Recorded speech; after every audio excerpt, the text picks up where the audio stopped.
Oh, hi. I didn't see you there. So, tonight's live show isn't going to be live. I don't know if you could tell, but I'm having a hard time speaking. This is actually the first day in 5 days that I've been able to speak. No, 4 days that I've been able to speak without coughing. But it's getting better, but it's still really hard to speak, and I'm sure even harder for you to listen to for 5 minutes, let alone for 2 hours. So I'm still here in the studio working until this turns to pneumonia and I end up in intensive care or something. I don't know, but the work of AG never ends just because I'm sick.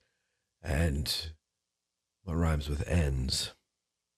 Just because I'm sick, I do it for my friends. Okay. Anyway, while I'm sitting in here working on this stuff, we're not going to do a show tonight. However, you can enjoy right now this wonderful show put together from our home office in Australia, Gold Coast, Australia to be exact, by our friend Grant, who has been so diligently going back in time, and he has put together the best of AG today. No, he hasn't. He's all talk and no do. But here's what I'm going to do for you. We're going to rerun an old classic. How about that?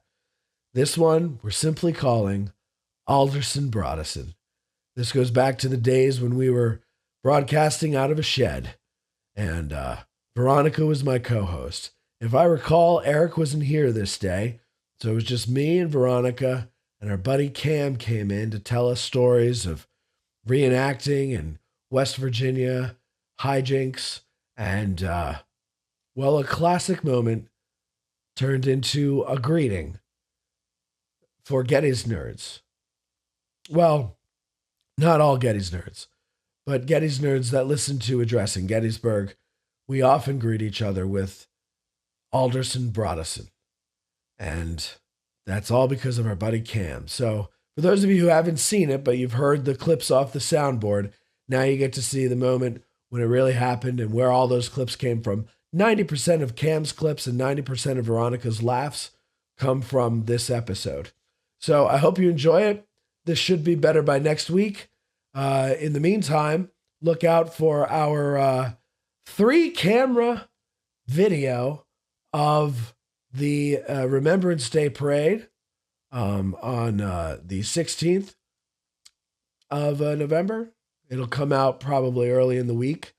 You might be able to watch some of them live elsewhere, but I guarantee you none of them will be like this. So enjoy tonight's show, and we'll see you guys next week. Don't forget, sign up for the Christmas party. Just find the link on our Facebook page. Space is filling up fast. We had to raise the number of people to get some of the invited guests in. So hurry up and do it. It's about to close, and I'm not going to be able to raise it after this. So we'll look forward to that. That'll be a fun time. Otherwise, I got to stop talking. You guys have yourselves a great weekend. I'll see you in town. If you're walking around, come say hi at Bantam Roasters during the parade. And maybe we'll pull you into the video. Or maybe we won't. Depends. That's it. Enjoy Aldersbin Broddussen.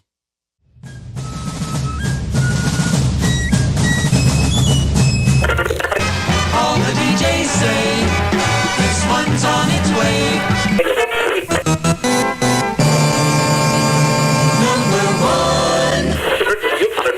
You're listening to from Studio 1A. Gettysburg. Addressing Gettysburg. The popular podcast addressing Gettysburg. Ew. Yes, no. Addressing Gettysburg. Oh, exactly.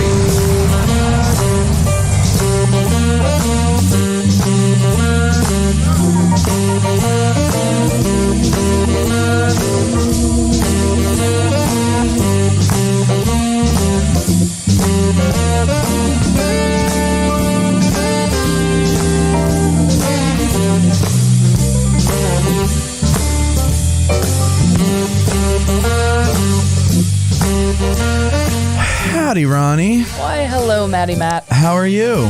You know, I was just laughing while the intro was going on. I noticed. Because 10 minutes ago I was complaining how bad my ass was dragging from a long week And the rain and the weather, and I'm kind of like, oh, it's just. and I was Fife and ready Drum for bed. Dixie got you going. Yeah, that intro just sparked me. No, it didn't. It did. What, the Fife and Drums really got you? That's what you were laughing at? The whole thing. I mean, just the whole collage of goofiness. I gotcha. This is, gave me a little boost. Yeah, So you had a thank rough for that. week. It has been a rough week, and nobody wants to hear about it. But, Everybody wants to hear about it. Please tell us. No, I'm pretty. I'm. You think you're the only one who had a rough week? I'm No, sure I someone don't. out there can I don't. relate. That's why I'm saying I'm sure nobody wants to hear about my problems. No, they do, because it'll make them feel better about their problems. Go ahead, tell them. Just work. Work was rough. Few difficult cases.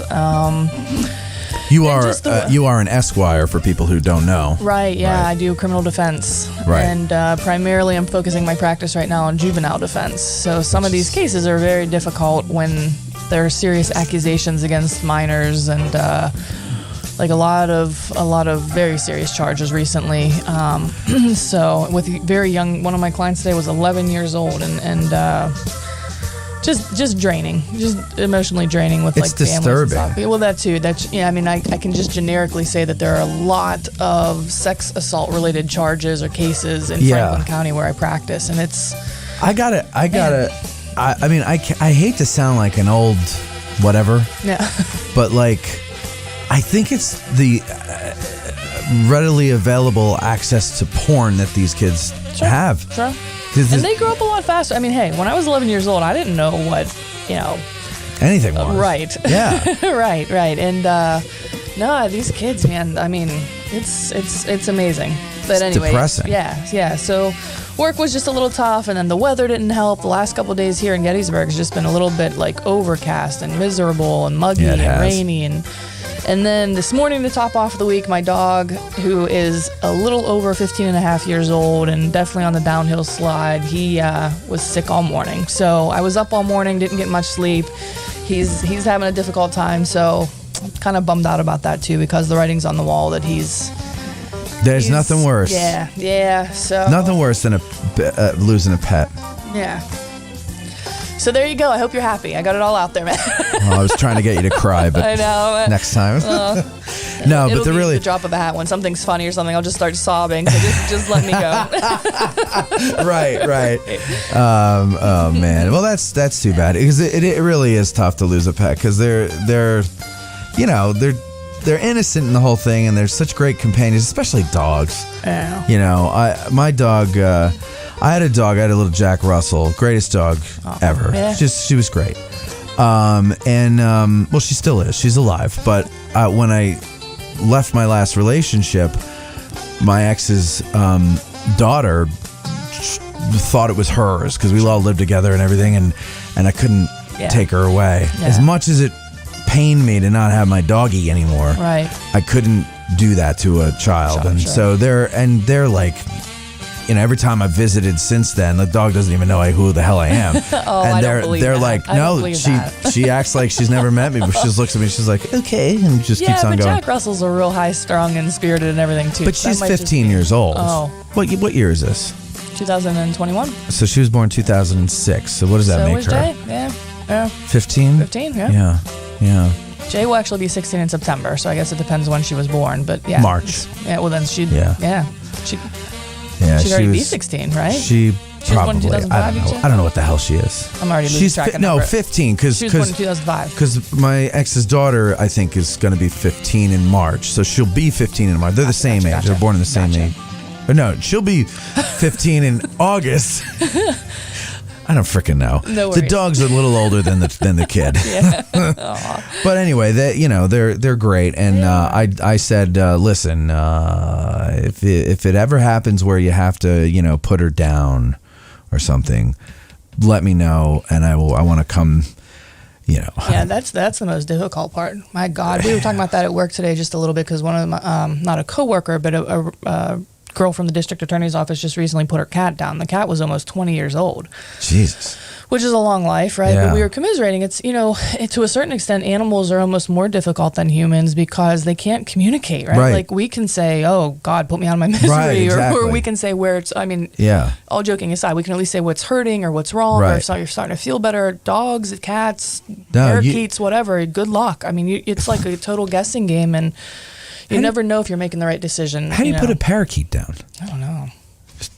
I think there's a specific room with the vets for that.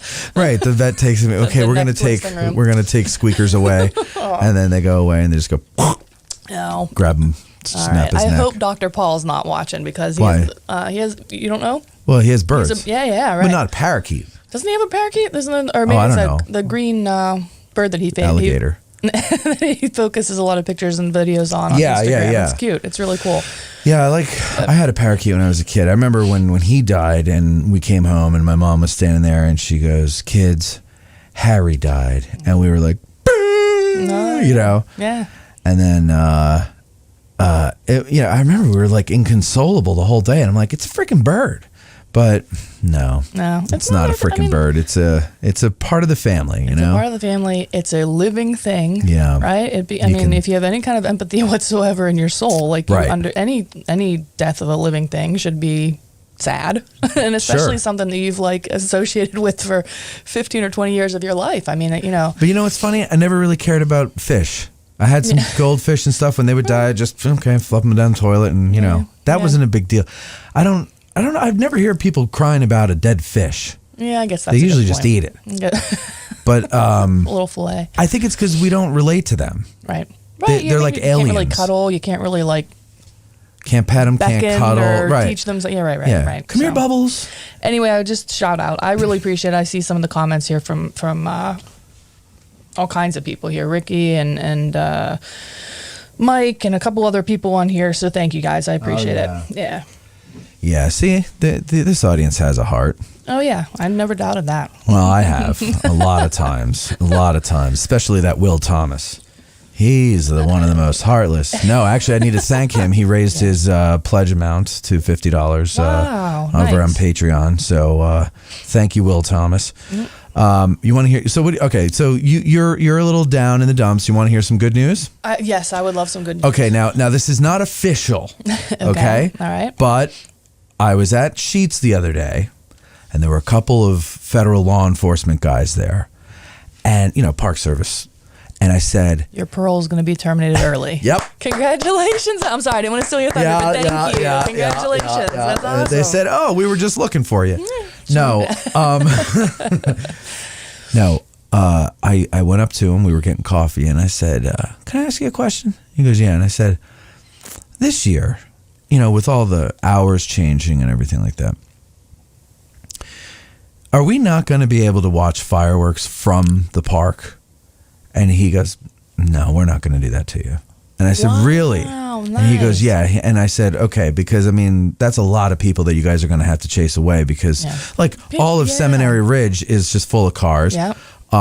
Oak Ridge, they go up there too." Yep. And he goes, "Yeah, we wouldn't do that." He goes, "But as soon as it's over, you got to get out." Right. And I said, "Catch me if you can, copper." So, Oh, cool. Okay. So you saw in- the law enforcement branch of the. I did. Nice. I did. Okay, and nice. so that's great news, and I think we should all. Fantastic news. we should all just talked sing. about that. Oh gosh. You can't really hear it. It's not too loud. Maybe if I did this.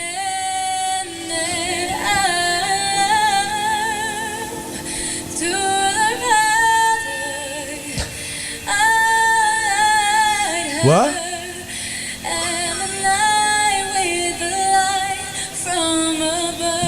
Well, maybe she ruined my joy. Yeah. Let's see. Maybe she can pull it out.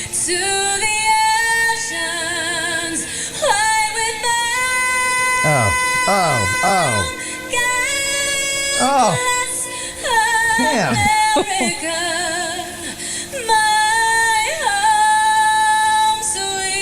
Maybe now she could do it.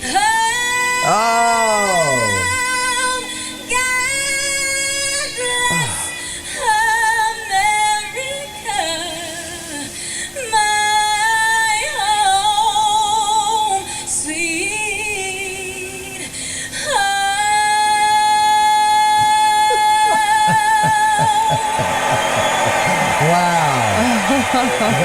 is beautiful. Paul Errett's dog is howling. That took some effort to find that one on the internet, I'm sure. I did, and I there's a lot of national anthems that are screwed up, but I really wanted to get "God Bless America" in here for that, because for me, it's that's "God Bless America." I really wanted to play Ray Charles's "America," but I'd get a copyright ding for that, so I don't want to do that. But that's a good rendition. Oh, Ray Charles. Right, oh, yeah, no, that's why I'm like, wait a minute, what? It's the best. Right, okay. Yeah. Oh, you can't get a better one. No, right. That would have got me to cry. No, me too. You would have put it over the edge there, so I'm glad you didn't play a little Ray. When at the end, when he's like it's just all swelled up and the organ's going and everything, and he's like, wow, Lord, doing all that stuff. I was like, That's good stuff. That's good stuff. Okay. That we didn't talk about that, so that was a nice surprise. Thank you for sharing that information. I know we were wondering about that last year. I wanted to tell you. Yeah, I wanted to text you and be like, good news, but I said, no, I'm going to save it for the show. Thank you. Yeah. Now, I think the best place to view it is from the angle, and I don't want to give that away because last year there were only maybe like a dozen people there. Yeah, that's wild. And everybody else is up on Seminary Ridge. I'm not afraid to give this away because it was no secret. Benner's Hill was packed with cars, and that's where we ended up going. Good one. And it was an awesome spot. Could see it right above the tree line and everything. It was nice. We didn't have to fight traffic, getting out of anywhere downtown or anything when we left. We went a little bit early. We picked up a pizza, sat in the car, listened to some tunes. There were other people that were kind of like eating out. What tunes did you listen to? Classic rock, just whatever was on, something like that. Making love in my Chevy van. Yeah, right. Sitting there eating pizza with your mom, and he's like, making love in the Chevy van. Oh, we get down. Kathy and I don't mess around. That's funny stuff. Anyway, well, should we talk about who's here with us right now? Yeah, I think we should. I mean, a lot of people know him. And by the way, I got a new soundboard on here, so I don't need to go to this. And Eric can't turn the sounds off now. Oh wow! But you may know this guy here.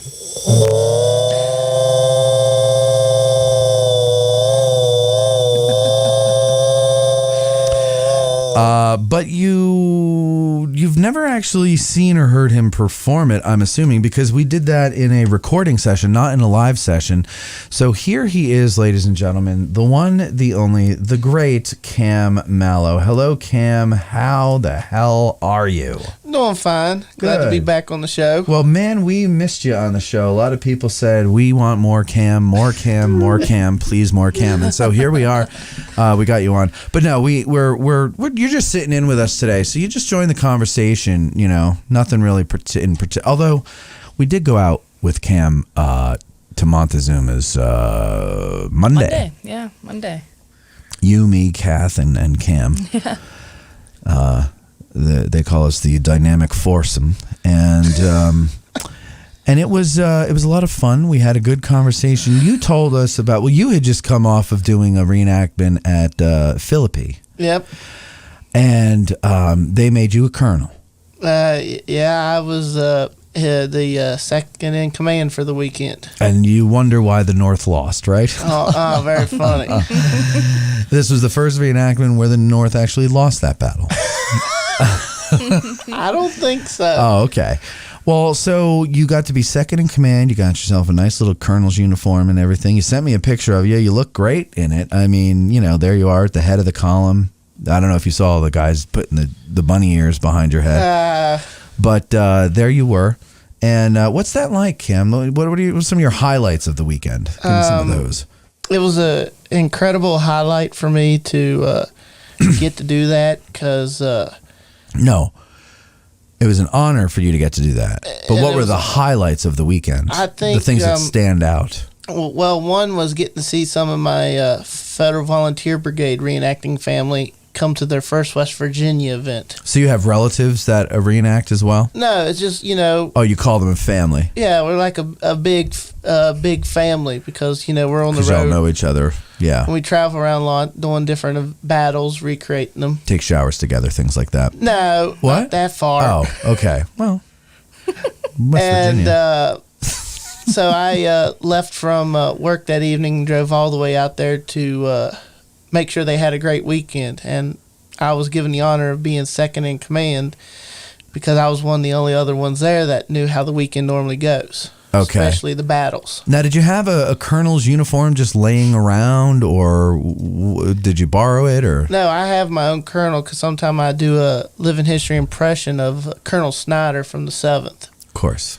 And so I just had it with me in case, because I've learned over the years, you never know what you might be needed for. You know who I used to do an impression of? What was his name now? Christopher Walken. All right.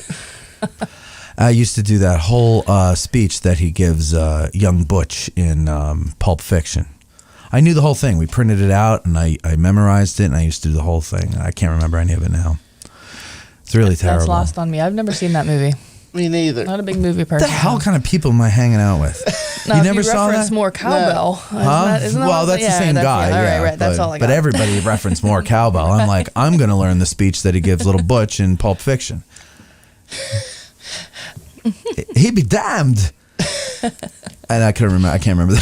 I don't remember what he said. He'd be shit. I don't remember. But anyway, okay. So anyway, so after we or not after, but you were talking about that, and you were very excited about it. You were like a kid who just came out of a candy store, and your voice was hoarse from yelling. What was all the yelling about? What were you yelling? Well, being second in command, you have to be able to go do all the stuff the first command that. Give me an example. So if I'm the first in command, and I give you an order, right? Is that what you're saying? You got to repeat the orders, Or have to run up and give it to the men under fire. Okay. So then, I see. So then I say to you, have them refuse their left, and then you run up and you'll be like, "The general wants you to refuse your left," and then you get hoarse. I guess so, but I think the Were you reason, smoking cigars? No, I don't smoke. Well, but you're, doing an impression.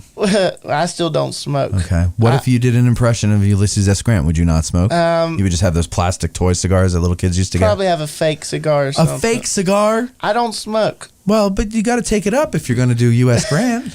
I can picture those little candy cigarettes that, like, when you were a kid, you could get like one, maybe two puffs of the little sugar, Yeah, powdered is that sugar. What it would just come out. And it would, You feel so cool. What a horrible toy for a kid, right? candy Yeah, for yeah. kids. Candy cigarettes. Here you go, kids. Get practicing with the smoking. You're gonna love it when you get older. Wait until you try the real thing. So I have a question for you. When you reenact like that, do you, like, for example, you were assigned a corporal? Is that what you said? Normally, I'm a captain. Okay, I'm sorry. Okay, so you are assigned a captain role. Is there a specific captain that actually existed in that regiment that you're familiar Good with, and question. that's who you actually try to portray, or it's just the rank of a captain? That's what Actually, it's a little bit of both. Oh, cool. In the camps when we're doing our living history, I do reenact as my ancestor, Captain Shell, out in the field. When we're in the field as a company or we've been together, I'm their captain, and I was voted I see. that Okay. by the other guys in our reenactment. Do you like walk into camp company, and singing that song? What song? I'm your captain. No. I'm your captain. You don't do that? No. I would. Come aboard my ship or Yeah. something? You return me to my ship. Like a different kind of captain, Cam. He's not a sea captain. Oh, man. No, But go ahead. Yeah. because I'm one of the original. I'm one of the founders of the Company I reenactment company. Okay. But What does that mean? Company I, 7th West Virginia. Oh, gotcha. So you founded that one. The reenactment group. Gotcha. Yeah. Okay. Proceed. And so they made me. So everybody decided that I should be the company commander. And Would so, make sense, right? Isn't that how it would have gone during the Civil War? Well, normally it goes by whoever was appointed to be the captain. No, but I'm saying if you start a unit, didn't you often get to be, at least in the beginning of the war, the captain? Yeah. Yeah. So that's what they're doing there. Yeah. So, all right. So give us what was your favorite part of the weekend in Philippines? I think the favorite part for everybody was the night battle that we do at the bridge, and I mean it's night, when you think everybody's going to bed at 10:30 at night, everybody at Philippi's coming out to watch you do the night battle. Oh, Okay, go ahead. So the whole town's out there. How big is the town of Philippi? I'm trying to think if that music. Just ignore the music. Pretend it's I've not on. tried. It's for the audience, not I'd you. say there's about maybe 2,000 to 3,000 in the town. And are they all out at 10:30 at night? No, Nobody has to get up in the morning? I don't say everybody's. What's the major industry out in Philippi? I'm not right off. I know there's a college there in Philippi. Philippi University. No, Clown College. no, Okay, what college? it's Aldersbin. You're going to forgive me on the name, but it's like something Aldersbin Broddussen University. Or just Put that on a T-shirt. Holy hell! I have a hard I think time. I ordered that at the Hofbräu house last week. I think it comes with the red cabbage, right?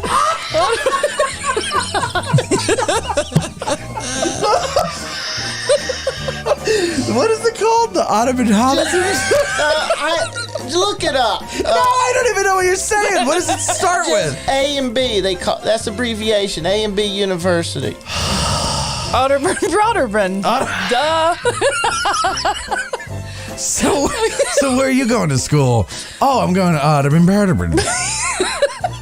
I have a hard time with names sometimes. Cam, we're teasing We're with you. I have teasing no you. idea. I've never even heard of it. I don't know.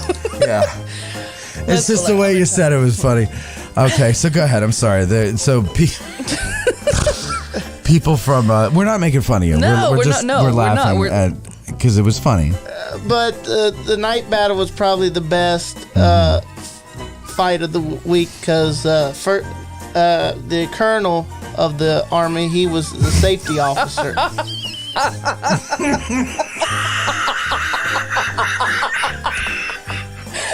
Is that closer? Aldersbin Broddussen. That's close. All right. I've never heard of that, but that's not nearly as fun as Otterman Brodderman. I vote for a name change because Sweet heaven. yeah. Good God. Sorry, Kim. Aldersbin Broddussen. I've never heard of that university. It's interesting. Aldersbin Broddussen. I haven't either. There's not really a big industry, I don't think, in Philippi, Okay. but it's still a nice place to go to. The night battle Yes. had to be the best event of the week because This is what happened at the night battle. So you Well- go in there, it's dark, you wait for darkness, you go in. What's the objective? The bridge. the bridge. You want to get the Rebs off the bridge, or are they trying to get you off, or what's going on? We're trying to get over the bridge and into the town at least. Okay, and why did they want to take Philippi? Well, the Confederates were already in the town at the actual battle. Right, so they just wanted to get them out. This was just a tactical. So this was just... Chris Elliott wants to know if that's Latin. He might get my vote. I'm sorry. Oh, God almighty. You know what? Look at a fish. Dan, Butterfield. Chris Elliott once again gets a Dan Butterfield, but this is like fourth one, and he refused the last one. John, that's an honor. John you know was what? offering to translate if that's necessary. So I know that. I'm gonna butcher his name. Zabawa? Oh my, Zabawa? he's on here. Yeah. Oh, is that the guy who translates for you? Translates your West Virginian into English? Yes, I've done that before. Oh, so okay, keep going. But the night battle's always been a big thing because this reenactment goes back to 1961. And it's one of the longest running anniversary reenactments in the state of West Virginia today. Mm-hmm. And so in the past years, the night tactical kind of got out of hand with some of the Rebs. What happens when it gets out of hand? Well, one year they hid behind. One year they. No. No, I was turning the thing down, but now that you mention it. No. Oh. Go ahead. What did they do? One year they used the bank telling machines in the bank drive-through as ATMs? the barriers to hide behind. Oh, tell me about the one at Sheets. The year they ran through the gas pumps. Yeah, they were hiding behind the gas pumps shooting muskets. That was one time, and they got chased out of there for doing it. Well, no shit, they did. I can't Could've imagine. blown Could the you whole town imagine up. So- not knowing what's going on? You're just kind of like minding your own business, maybe taking a tour of the college, right? Like bringing your kid in. Yeah, but and you're just filling up your gas on the way, filling up your gas tank, and all of a sudden these guys come running out with muskets and hooting and hollering. Like Then you're on the news and you're like, I was just taking my kid for a tour of Yabba Dabba Doo University, and the next thing you know, the sheet blew up, and a whole bunch of Confederate jackets landed on my hood. Oh my! No, so Kevin is safety officer. Some of the officers they take the safety officer, make sure everything goes right. Make sure you're not hiding behind a gas pump at Sheets as cover in a tactical. That was years ago. That happened. That wasn't now. You've learned your lesson. authentic. So. Was this years ago, like in your lifetime, or years ago before they understood that gasoline was flammable? No, this was before I started reenacting. Okay. Oh, all right. So you didn't even witness this. No. Gotcha. Proceed. But I was made the colonel for the whole Union Army that night. And I ended up sending the troops over in piecemeal until I realized that the whole Confederate Barbara Grays showed up. And so we ended up having to do a massive charge across the bridge in the middle of the dark. So now let me ask you this: you've and I do ask you this every time you talk about reenacting. I've never reenacted, so I don't really know how it all works. But you do know, like, did you know? I should say that the Grays were going to show up. Well, for this? Yeah. Well, for the story that you're telling, no, we didn't know that we were told the Barbara Grays were not going to come out. We're not going to come out for the tactical, or weren't there for the weekend? No, they weren't going to come out for the tactical. Okay. They were staying back in camp. It was just like a few Confederate campaigners decided to come out and fight with us. Gotcha. But we ended up having the whole Confederate force come at me, and so they tried to stop us on the bridge, and I ordered a charge across the bridge. Not every day you get to fight. How many men did you lose? None. None? Good for you, Ken. Normally, not every day you get to fight across a covered bridge. That's true. That is true. That's true. On the Tiger River, that's 60 foot high up above the water. So, did anybody fall over for dramatic effect, or a couple off into the water? No. That would have been awesome. That would have been pretty cool. Well, it'd be kind of hard because it's completely covered on the bridge. Oh. There's no windows or anything they could have closed through? It's all covered. Oh, come on. It's a complete covered bridge. Some of them took hits for fun over in front of the crowd on the town side of the bridge. Right. When we fought there in the streets for a little bit. Did they put the artillery up at Abba College and fire down on the town? No. Is it on the hill? During the actual battle, there was 2 guns of an 1st Ohio Light Artillery. I believe it's what regiment battery they were. Okay. They placed 6-pounders up on the college hill. And Was the college there then? No, I don't believe so. All right. And the Union artillery was supposed to wait for a pistol shot, which came from the wrong direction. The sound did, but they ended up going ahead opening the battle up. On Sunday, we do that actual anniversary. The cannon will fire 1 shot. The cannon or the pistol? The cannons. We don't do the pistol scene. We just have the cannons fire. Okay. And then we fight across the bridge and all the way through the town. And then what happens? Then the Confederates retreat out of town, and we take the town. And then we have a little ceremony at the end, and then we all go back to our camps. To your families and hug your wives and cry about the battle and tell them all the horrible things you saw. Yeah. All right. Well, go ahead.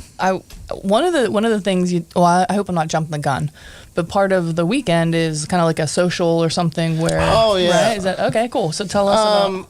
one thing you. By the way, let me just tell the audience, if you want to call in, the number is 717-420-1978. If you have any questions about reenacting or anything else, please feel free to join us. It's always good to have you involved. Okay, go ahead. One of the things about West Virginia reenactments, everybody takes so much pride in the heritage, our heritage. You could go almost down every road in West Virginia, and it's going to be named in honor of somebody. You're going to see a memorial somewhere. Yeah, no other state does that.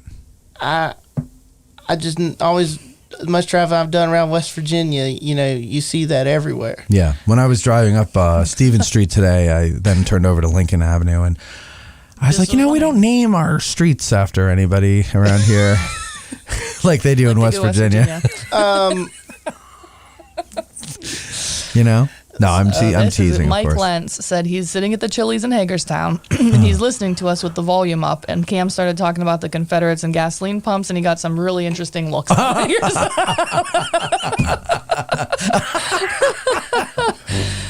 Keep your head down, Mike. You might be like, this guy. I don't know what he's listening to, but it sounds nefarious. Yeah, really.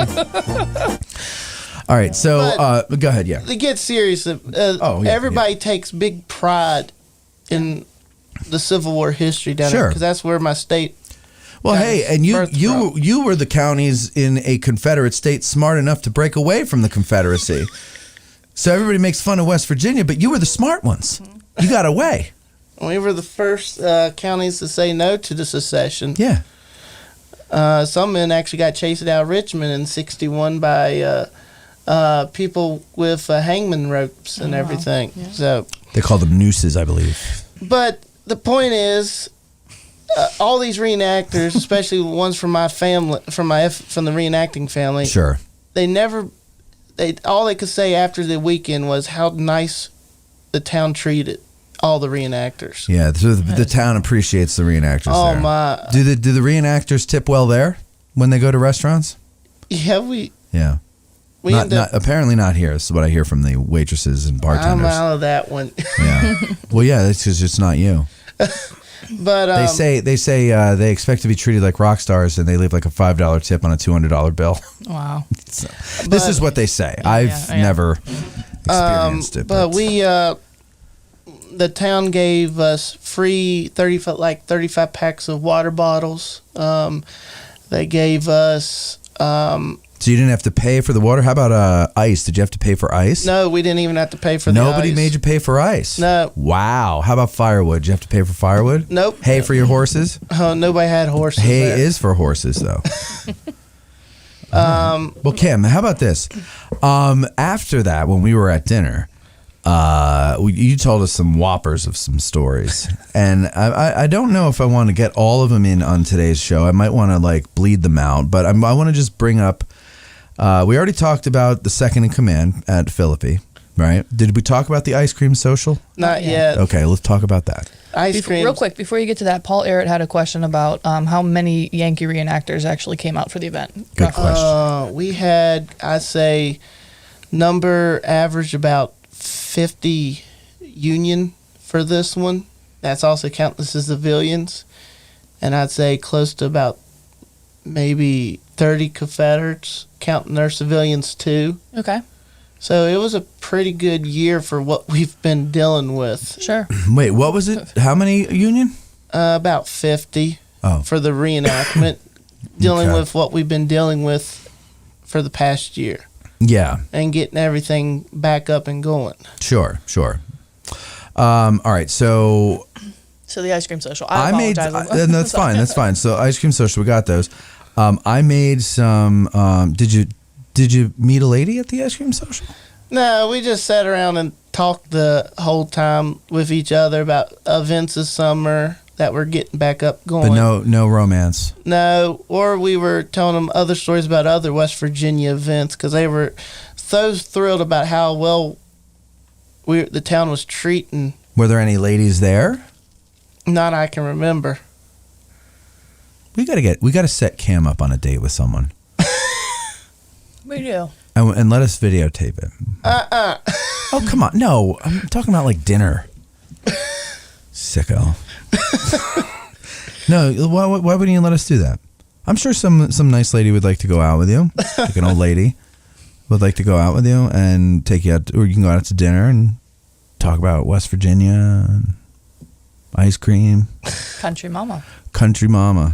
Yeah, you You can't could get a. nickname your gal Country Mama. Oh yeah. Hey there, Take me country home. mama. Take me home. Hey there, country mama. Take me home. You can't get over that ice Hey cream there, social country we had. Mama, gonna go to the ice cream social. gonna lick that cone. All right. I kind of agree with Will Thomas. He's surprised there's no groupies at a reenactment. I thought there'd be some like. I think he meant to say disappointed there are no groupies at a reenactment. Yeah, I think there are no ladies that like to come around and get into the hobby and There is. they go, "Hi, soldier. Wow, you look so handsome There in your is, uniform." But I wasn't worried about meeting Colonel, what's your anybody. name? Oh my. Cameron Mallow. Why, Cameron Mallow, you are so handsome in that Yankee blue. Hey, girls like men in uniforms. That's right, Cam. It doesn't matter, fireman, reenactor, whatever. I was more Mailman, concerned. milkman. I mean, maybe it matters a little. My concern. Maybe not. Well, I don't know. you know, sometimes the Who am I to uniform say? indicates the salary, so sometimes it is Well, important. captain. I mean, right? That's Yeah, Colonel. He was a colonel. See, I Colonel Cam. keep demoting you. Oh my. All right, so stop that. All right, now, another thing. Now, I don't remember these stories. I just have my weird notes.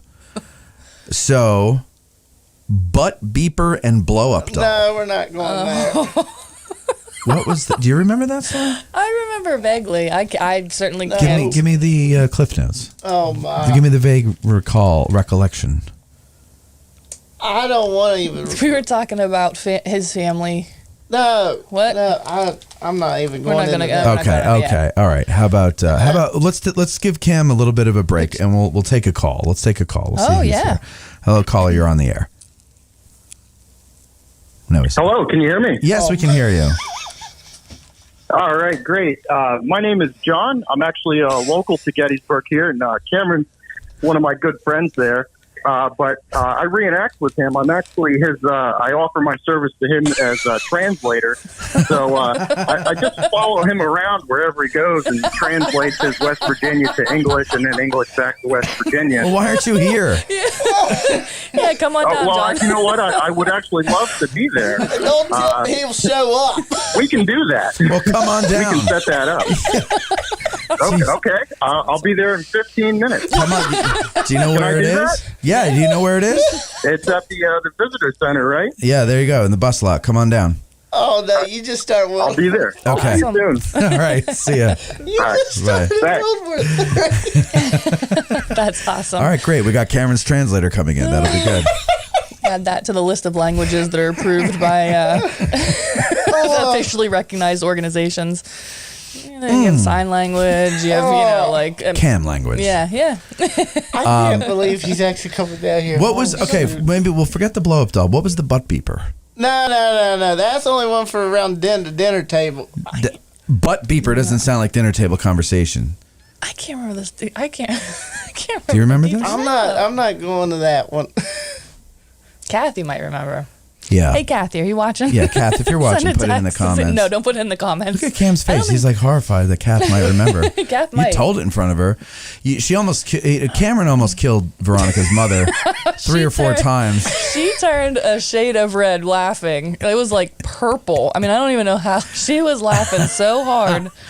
Oh, All right, how about this one then? Dad at the dentist. Nah.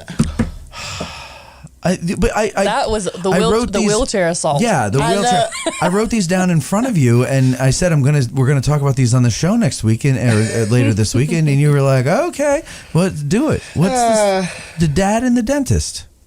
Dad's at the dentist, and what? They were just this woman. No, you don't have to describe. Yeah, her. you don't have They're to just give a names. woman Just you know, that wasn't in her right mind or you know, and wasn't happy with your dad. right. And what did she do? She hit him. She hit him. Where? At the dentist office. At the dentist office. Where'd she hit him? I don't know, in the back, I guess. But what was the deal with her? I couldn't tell you. No, but I mean, like, did she run up to him, or like walk up to him? Or roll up. Or roll up. I guess rolled up in the wheelchair and hit him in the back. That's the best part. So she rolled. Was your dad in the dentist chair, or was he standing up? I guess he was standing up in the waiting room. In the waiting room. At the desk. And she comes rolling up and she's like, "You son of a bitch." And then whacks him in the back of the head. That's him. See, honestly, so people that are listening, they're like, "What the heck is going on?" What is going on? It doesn't have the same effect No, as doesn't. when he was actually telling the story. But the kicker was when you first told the story, and it was funny in and of itself. It was just an entertaining story. I thought you were saying your dad was in the wheelchair and this crazy lady just lost her shit and attacked him. Yeah, right? Like that's what he I was thought. kind of like a captive audience in his wheelchair.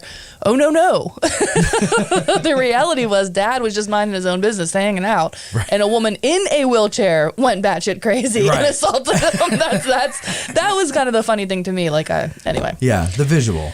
Yeah, it loses a little bit of something when Cam's not willing to No, I know. give it his personal touch. You know, you can't get the kid to stop talking normally, Except now. and then now when you finally give him a chance to talk, Because it's it's something with my family personally. Stuff. but you told it loud enough for the whole restaurant to hear it. My voice Tell us the story about. Paul said, for goodness sake, just wait for the translator.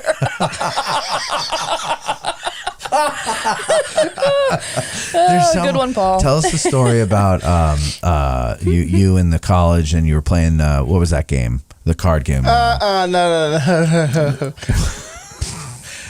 You know, he calls me 2 days ago and he goes, "I got an idea for the show that I could maybe do once in a while." And I said, "Okay." And then he told me the idea. And I said, yeah, that'd be good. And I said, but it's also good. You just come in and talk and tell your stories and everything. I like that. And then earlier I said, you know what, Cam, I think what we need to do is we need to have you do, we'll do mountain story time with Cam, and, we'll get some banjo music and so, and you just tell a story. Yeah. Just remember a story and just tell it. Yeah. And we'll just listen. You can change names or change identities, just a story. Exactly. Yeah. Exactly. Oh my. We'll work on it. Cam. We'll work on it. We'll talk about some other things, and you jump in whenever you want to. Okay, Cam? And it's just some of this stuff. There's still other stuff going on with it right now. I understand what you're saying. Gotcha. Well, we didn't say who it was. No. But I could tell you, I just couldn't believe she did that. Well, who would? Apparently the staff didn't either because the cops got called, right? Yeah. Rightfully so. That's an assault. Well, they called her and they took her out. Yeah. And the dentist injected her wrist with Novocaine so she couldn't move the wheelchair until the cops came. She could get away. That's awful. I'm sorry. Boy. I'm sorry. And the other stories were just old work stories I remember from growing up. What? The two you brought up before Yes, that one. the butt pirate. Oh, my. Or butt, what was it? Butt, let me look at my list. Hold on. Buzzer. Butt beeper. Beeper. I'm glad nobody back home can hear. Do you now, remember yeah, this? I do. I don't remember this. When a vehicle backs up and there's a beeper, like beep, beep, beep, like if there needs to be a warning for someone that might be on the larger side, I think there was something with this. Cameron. Yeah, there was something with That's mean. But it wasn't You Cam. did- It was employees at a place where he used to work, and I don't know how that story came up. But I remember this Yeah. now. We were talking That's at the a dinner story. table about how some employees are at other places, Yes. and of course I had some life experience of seeing how some employees treat other employees at work. Well, people aren't always nice. No, they're not. And we don't want to add to that today. No. Another day, but not today. Okay, so let's see. Here, I got a listener email. This just came in right before the show started. Hey, Matt, you just got props on Gary Edelman's Facebook live stream. He says he wants to come on your podcast one day, which is great because somebody wrote last week and said, when are you going to get Gary Edelman on? And we said he's so busy, but we want him on. And so I guess maybe he heard that. And there was a shout out on his Facebook page not long ago. A couple weeks ago. Saying that we're one of the podcasts listen, or you're one of the podcasts to listen into for sure. That's right. It's very true. It's very nice. And let's see here. We've got this one here from Rich Snyder. He says, I have very much enjoyed the content of your podcast, Narrative and Ask a Guide, website blogs, Get Out of the Car tours, and Facebook live streams. You are quite the entertainer / master of ceremonies. With Eric acting as your straight man, you keep the audience informed and entertained. The recent addition of Veronica, a.k.a. Valerie, a.k.a. Victoria, a.k.a. Vicky, a.k.a. Vanessa, has greatly enhanced the show, and I always look forward to her updates on the goings on in Gettysburg. You have a gift of making people feel comfortable around you, and your Ask a Guide provides a forum where Gettysburg aficionados can interact with the LBGs about many issues involving the battle and the men who fought it. I know you recently received an unflattering email that contained a negative review of your work. Ignore it. Stay true to yourself. Stay true to your audience. Your merry group brings much joy to this listener, Richard Snyder. Thank you, Rich. Oh, thank you, Rich. Very nice. Actually, if I could use that as a little segue for some good news. Go ahead. So Rich brings to light that, sometimes we try to tell our audience what's going on, the new developments and things. And besides the awesome announcement about 4th of July fireworks, starting tomorrow, the Ranger programs are going to be back. They are officially starting back up here at the National Military Park. That's the big news of the week. That is the big news of the week. So very big news of the week. Very exciting about that, or very excited about that. There's a lot of work I know goes into putting those together. Yeah. Putting those battle walks and programs together. I mean, weeks research. I've even had, I know the feeling of, and then when the Ranger can go out and give the program. Yeah. Oh, that's way better than doing it on a Zoom meeting or Facebook Live, I'm sure, it's right? so awesome actually to be out there on the field with the Ranger and be able to hear different stories you don't hear every day. Yeah. Yeah, you gotta. I volunteered on Monday, and the rumor was that they thought they were going to get permission to announce that the June programs were going to start officially on June 12th, but they weren't making any official comments because apparently, even though the National Park Service here in Pennsylvania had the approval just by virtue of them being in the state of Pennsylvania, right, by going by the state laws. Right, they weren't really allowed to do that because they're a Department of the Interior organization, and they were going by the Department of the Interior regulations that are apparently in effect across the country. So Superintendent Sims apparently went to bat and really tried to push for these programs to kind of come back, and especially before the anniversary. Real quick, I'll just say there are some highlights. All June long, there are several programs that you can look at if you're in town. Literally every single day there's something you can do, and these are all free. Monday through Friday at 10:30 a.m. there's the Gettysburg History Hike. It's a 90-minute kind of overview tour. That's also offered on Saturday and Sunday at 10:30 and at 1:30. So that's every day of the week. If you're in town, you can check that out. Also, every day of the week is Lincoln and the Soldiers National Cemetery. That's offered 4 times a day. It's a 45-minute tour, 10, 11, 1 p.m., and 4 p.m. So that's pretty nice. Daily at 2 p.m., Hold to the Last is a little round top overview. Daily at 3 p.m., Care for the Wounded, talking about the wounded after the battle. And then, unfortunately, only Saturday and Sunday, there are presentations at 3:30 p.m., Saturday and Sunday only, about the African American history hike. I actually, a couple years ago now, it wasn't last year because they weren't doing them, but I guess maybe summer of 2019, I had the opportunity to go with John Hoptack, Ranger Hoptack. Yeah. And it was a really awesome tour from a different perspective. I think they meet actually over by like the Ranger meet location in the National Cemetery parking lot, and then they actually end up going along Cemetery Ridge there up towards the Bryan Farm, and it's a really kind of nice overview of the African American experience of what was going on back then. So those are all June.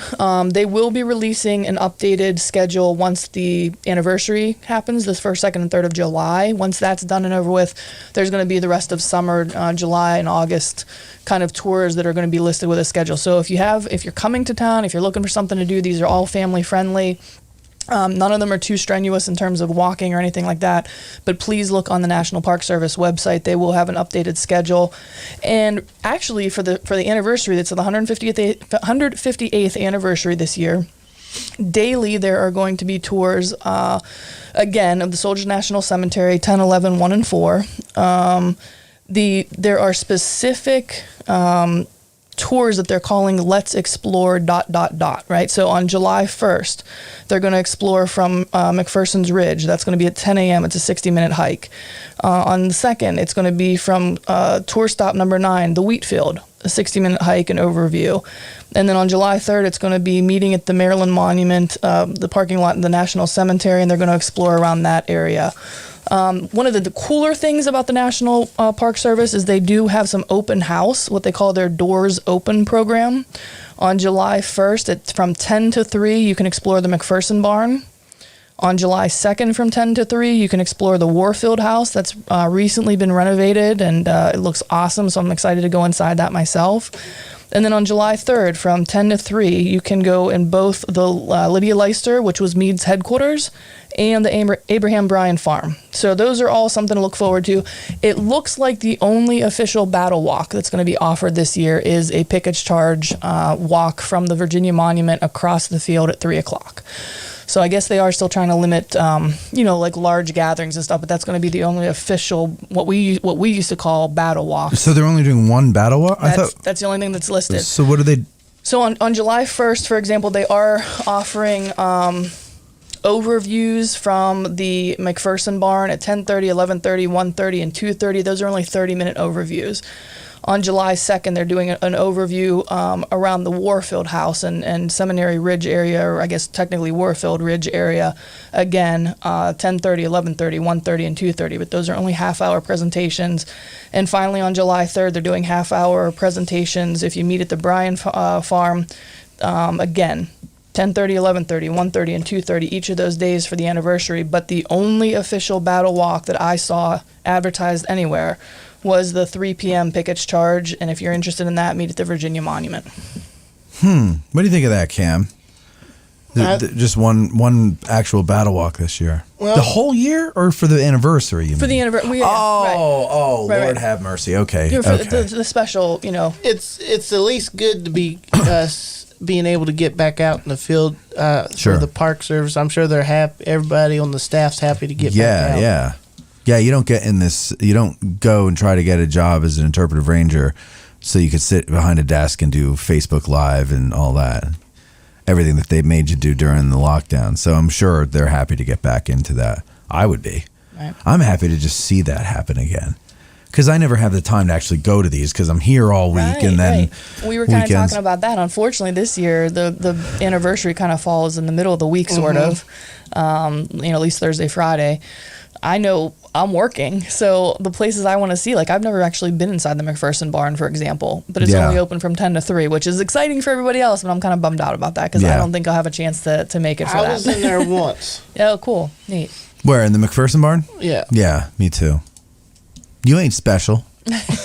I was there too. Didn't we go together? Wasn't this like 2 years ago? No. Oh. This was another time I got to go in there. Oh, okay. Paul Errett a couple times asked about masks. My understanding is you do not have to wear them outside. The federal mandate has actually been lifted. It was only the first 100 days of the administration, and my understanding is unless you're on public transportation, you don't have to wear masks. Right. Social distancing is still being encouraged, but you don't have to wear a mask. They're definitely not mandatory. What is the rule now? Is if you're vaccinated, you can go without, or what? I mean, I never see anybody wearing masks anymore. Or is it? That's funny. I actually feel like I see more people now that they're saying, yeah. Like we were just in. Where did Mom and I go? We went shopping somewhere, and we were like the only ones, and we're both vaccinated, so we're like walking around with our chests all out, like feeling safe and secure and everything. And more people now have masks on. I see like in different restaurants and things like that, and you almost kind of get like a sideways look if you walk in. See, that's the weird thing is like a lot of people seem like they're like afraid to go without it no matter what. Yeah, right. Like they've been conditioned to like have that be a part of their being. Right. It's creepy. I don't know. I go into places and say for example Sheets, like they say it's up to you. If you're vaccinated, don't wear a mask. If you're not vaccinated, wear a mask. Nobody wears a mask. So a lot of people have been vaccinated, apparently. Yeah. But then you go to a place like Eddie Bauer, where I went to yesterday, and I didn't have a mask. And the girl's like, "Hi, Excuse me, but we still require that you wear a mask. And I go, well, what did I get this vaccine for? Yeah. And I said, well, do you have any? Because most places they have them. Yeah. If they require you wear them. And she's like, no. And I go, then you would rather not get my money and there's nobody in this whole place. You would rather, I was going to spend like $3 here. I understand. Probably Cam's 3 single dollar bills that are still burning a hole in your wallet from dinner the other day. Yeah, exactly. All right, take care.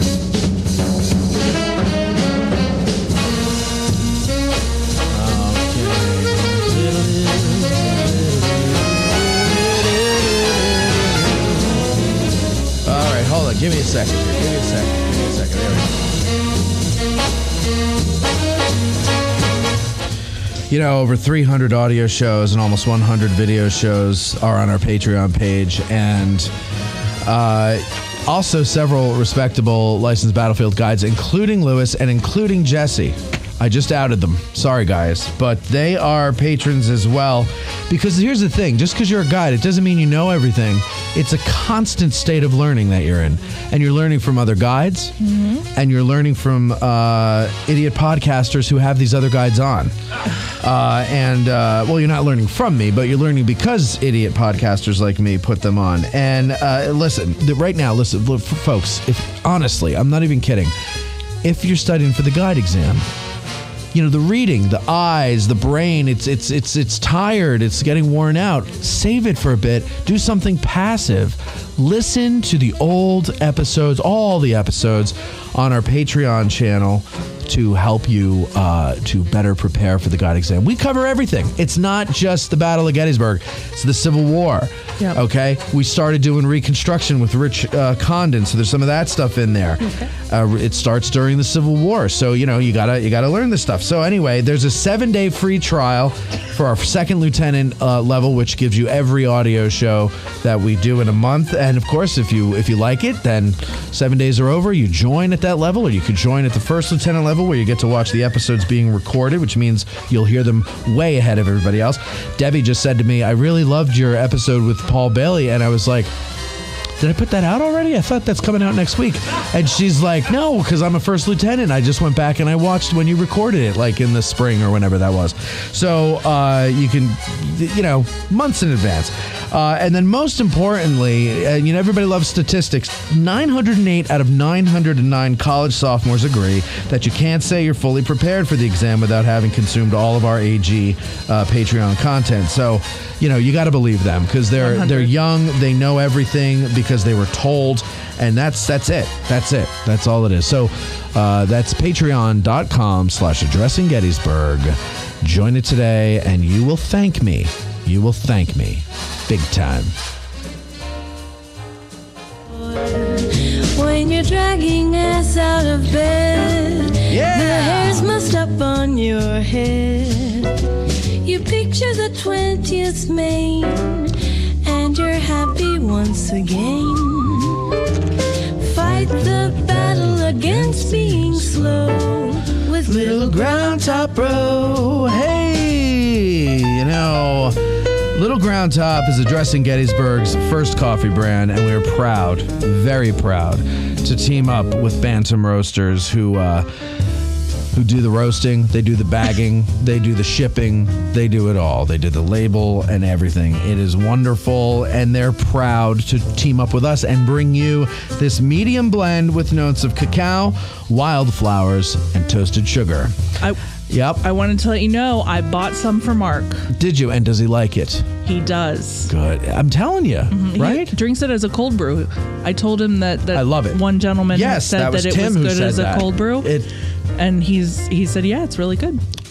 Unbelievable. Mm-hmm. Get your bag in whole bean or grounded to your coffee making specifications. Find out for yourself why Bantam Roasters can't keep Little Ground Top on the shelves, and they're inundated with online orders each week. I know people who tell me that once they bought their first bag, to be a mensch, just to be nice and help me out a little bit, they're like, I love it, and I keep ordering it. Another guy told me that he got other people in his office hooked on it, and he ordered like 4 bags. Go to www.addressinggettysburg.com/cafe to order online, or you can stop in at Bantam Roasters next time you're here in Gettysburg at 82 Steinware Avenue. Fight the battle against being slow with Little Fight the battle against being slow with Little Ground with Little Ground Top, bro.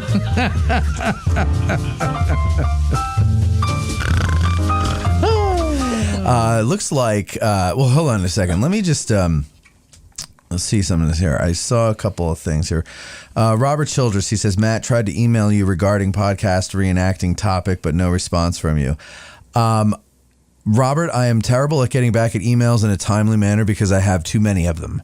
And that would be also the topic itself is just so broad, and we're a history podcast. So I've been, since the first time we've been talking about maybe doing that, I have an interest in doing that topic. I just don't know what my angle would be as the host because I've never done it. I don't know yet. So I will one day like to do something about it. I just want to have a more interesting angle than, so tell me about reenacting. Because you could see when we do that with Cam, you could see where that goes.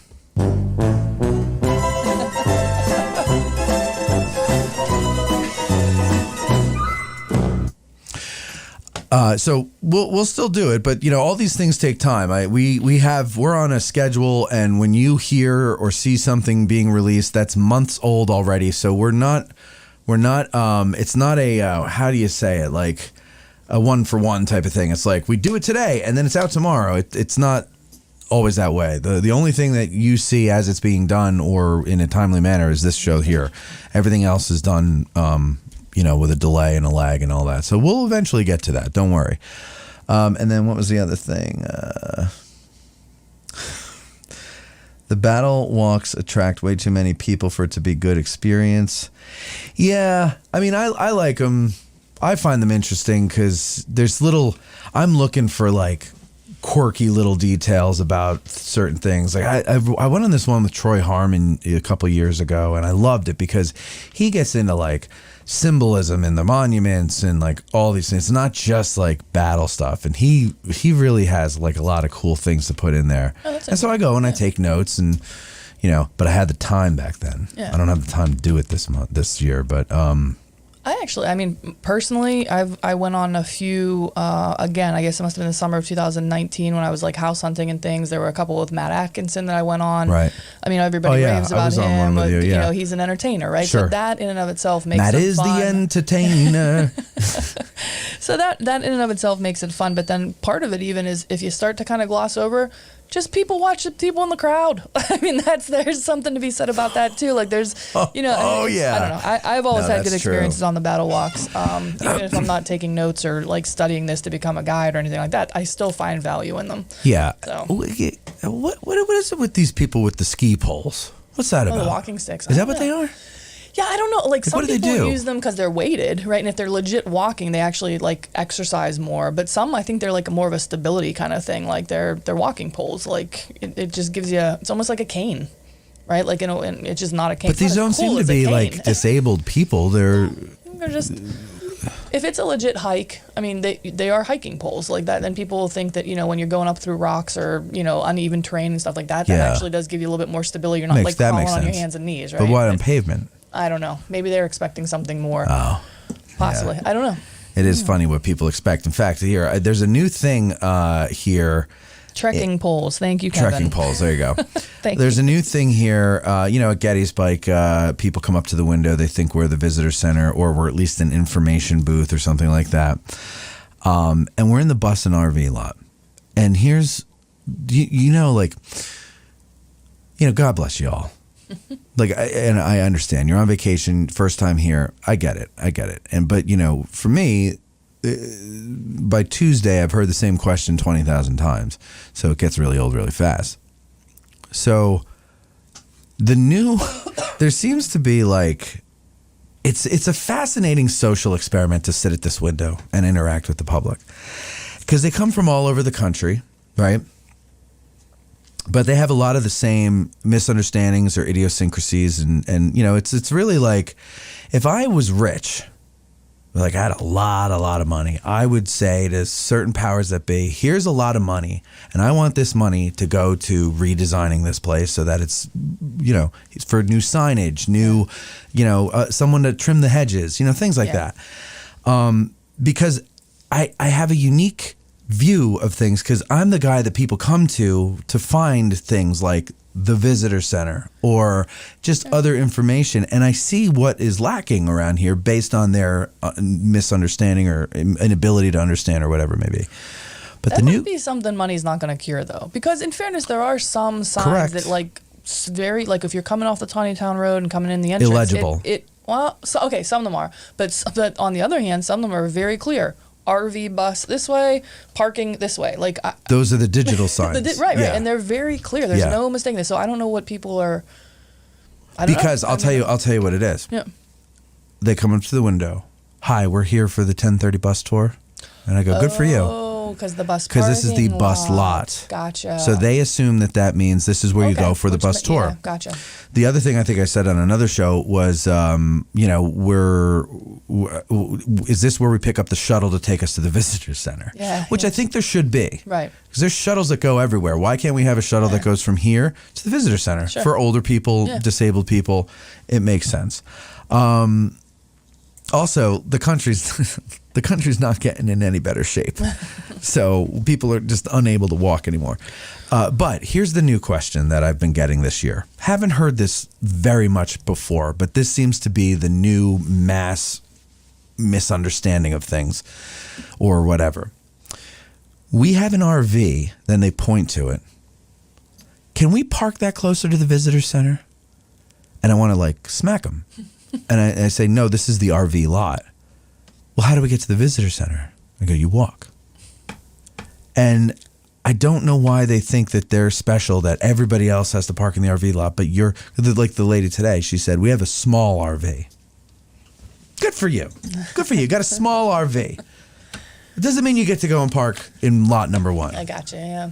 So, but that seems to be the new one. Yeah. That's interesting. Maybe she was thinking of like compact car parking, compact RV parking. Yeah, do they have compact RV spots over at lot number 1? I don't know. Well, so before we move on to other stuff, let's acknowledge the elephant in the room here, Cam's translator. Here, translator, why don't you take this, put this on. Okay. John, by the way. John, okay. Yeah, John. Just Nice to meet you. Good to meet you. Just put that on there, and then we got. There you are. I hear you now. Okay. You can pull the chair up if you pull up a chair. I think I will. Yeah. All right. So, John, you are Cam's translator. Yeah. How did you get that job? Well, how long have you been doing it? I volunteered. Move a little bit closer to Cam so you can get in the camera shot. We're gonna get cozy. There you go. Can you hear? Am I visible here? Yeah, you're visible. Okay. So I've reenacted with Cameron for quite a number of years, and a lot of people just don't know what Cameron is saying. So one day after a few beers, I just kind of translated what he said. Now, when I was a kid, I would watch a lot of King of the Hill, and one day I noticed after a speech that Boomhauer gave that I had understood every word that he said, and that's when I noticed I had a gift for this type of thing. Yes, you speak Hick. Yes, fluently. Yes. Okay. So go ahead. So you started translating for him over beers and frivolity. Yeah. And people were like, "Oh, that's." And then do they find that Cameron is actually making a lot of sense once translated? They can understand him clearly. Yes. Very clearly. Yeah. And do you find so these people? Do they have a hard time? Like, can they eventually learn to speak Cam or? Well, I imagine it's like anything if you spend enough time doing it. Sure. But, you know, Cameron, he's just one of those guys that sometimes you need a little extra effort to understand what he's saying. Yeah. Yeah.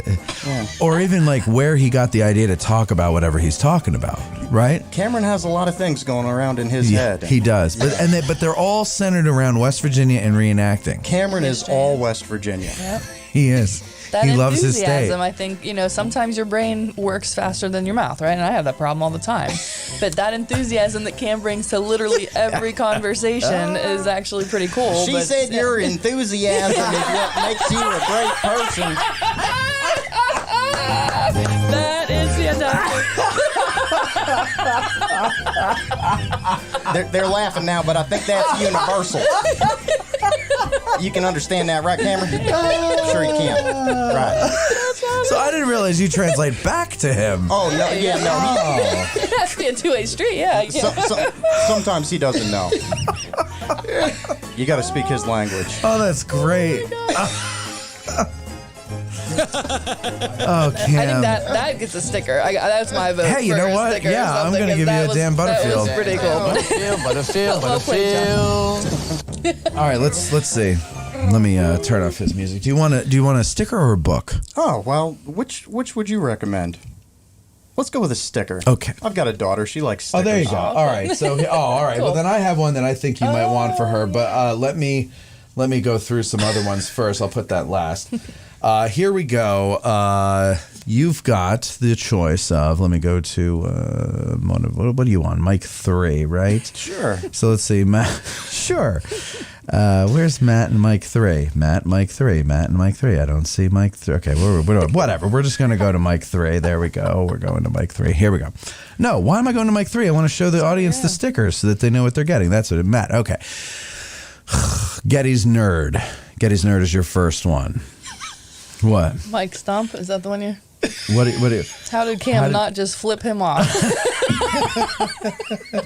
You can read that out loud, Cam. You don't need that. This one here. He wants you to read it. Read the camera. Yeah, read this one, Cam. That's a classic. How would you translate? Camera, he wants you to read that in there, right there. How would you translate this into Cam? What did it say? Get out of the car 2021? That's right. It says get out of the car 2021. All right. Here's another one. That one says Gettysburg. That here. What is this? This is going to be a little harder for you to read, probably. Yeah, I can't read that. It says my that. people were Dutch. It says they were Dutch. His kinfolk were Dutch. It says his kinfolks lived in a holler down there in the Dutch land. All right, this one is our logo. That's a logo. You can see, right? Yeah. I never have actually established if Cameron could read. Oh, we know he can read. He reads a lot. All right, here. Keep a clear eye. That one says keep a clear eye. And this one says the heat reminds me of Mexico. That one says it's real hot down there in Mexico. And this one here you might like for your daughter, Getty's Gal. Yeah, my daughter would like that. Cool. It's tough to transition from accent to English. Oh boy. No, wait, John, where are you from? He says he speaks it a lot. Where are you from, John? Where did you pick up? Where did you pick up Cam? Yeah, where did you pick up your ability to do that? When I was a kid, I lived in New Jersey, and my family. Me too. Good. I grew up there. So we'll have a conversation about that later. Yeah. But anyway, my family moved here in '98, and my family owns a business just right here in town at the corner of Steinway and Tawnytown. So I have the toy soldier store there with my father. Cool. Okay. And, that's you? Yeah, that's me. So I work there selling toy soldiers, and but I've reenacted since I was about 11, and Cameron came into the picture at some point in time. And how do you miss Cameron? That's true. So, that is true. Yeah. Well, he won't let you because he just latches on to you. No, he'll be friends with anyone. Hey, have you ever heard his train whistle? Yeah, I'm sure you have. Quite a few times.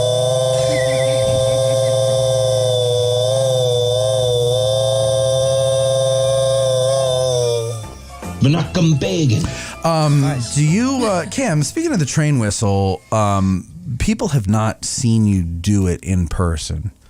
They've only heard that, and it really is something to see. If you don't mind giving us a performance here, a command performance, let me just get the levels ready here so we don't blow everybody's eardrums out. Okay? Now, hold on. I'm going to mute my microphone and Angela's. Oh, I just called you Angela again. Why do we keep calling you Angela? I don't know. I want to know who this woman is because somebody's in your head. I was watching Who's the Boss the other day. Getting the wrong Angela. Angela. Jonathan fell down the stairs. Angela. All right. So let's see. I'm going to mute our microphones and I'm going to turn yours down. Ready? Go.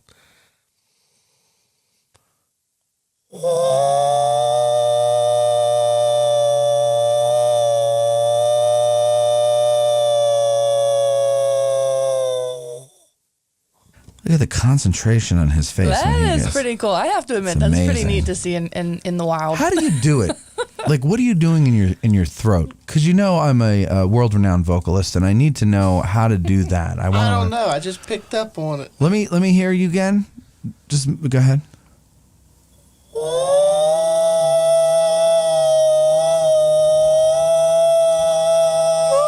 I don't even know if I go.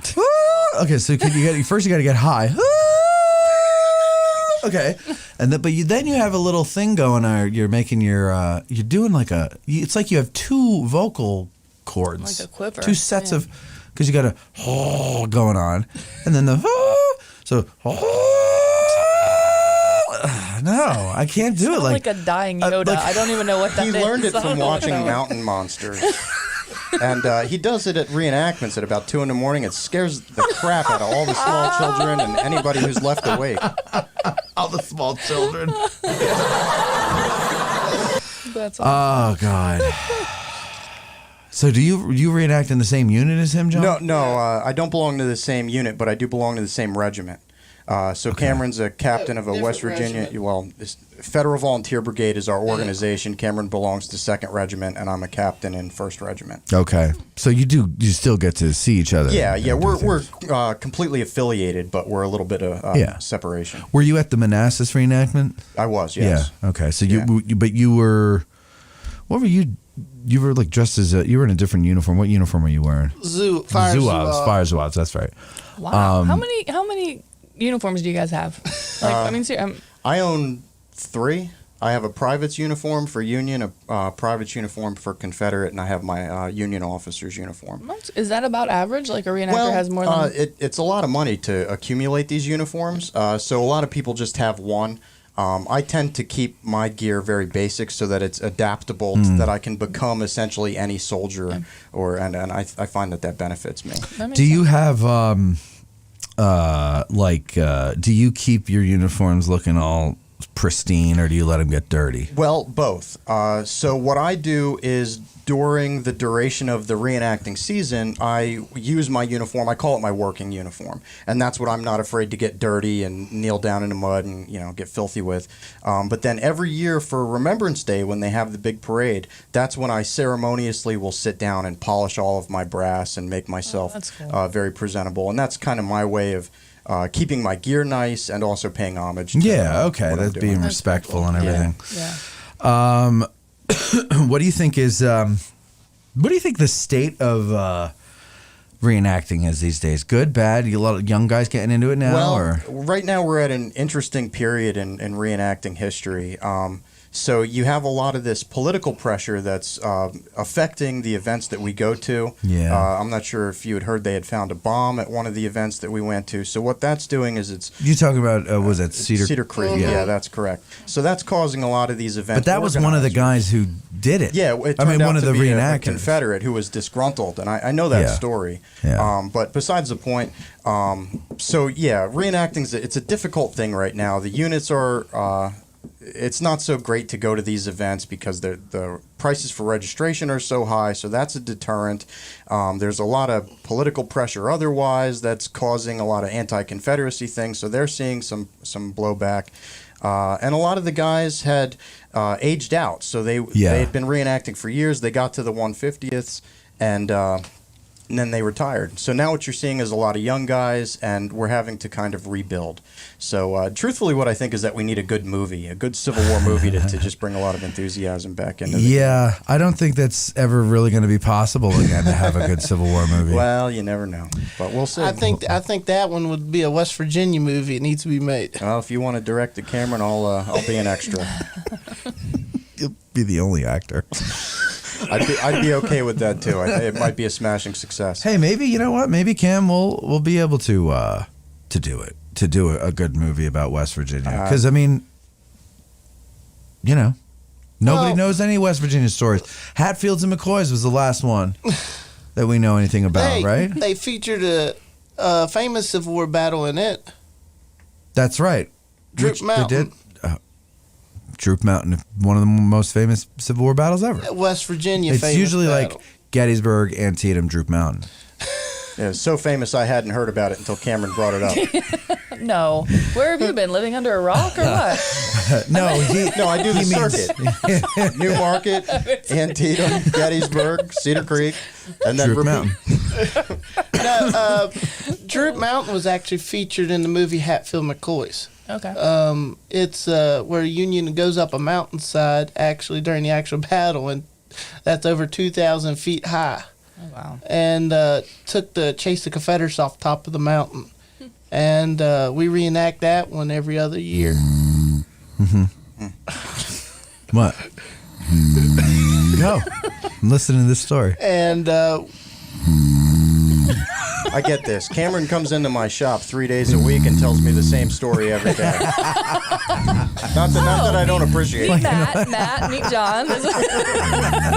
You guys can compare notes. Cam, I'm just teasing you. But it's a. I'm just teasing you, Cam. I hope you know that. West Virginia He knows that, and he just ignores it, but he also knows it. Yeah, he knows it and ignores it. Yeah. West Virginia claims Droop Mountain as the Gettysburg of West Virginia because it was the last time there was ever a major Confederate force in the state. They said it right after they did it. Droop Mountain is the Gettysburg of Droop Mountain. I'm going home.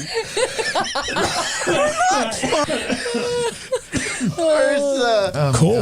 We also call it the Chattanooga, West Virginia, because the Union goes up a hillside. I think it's Chattanooga.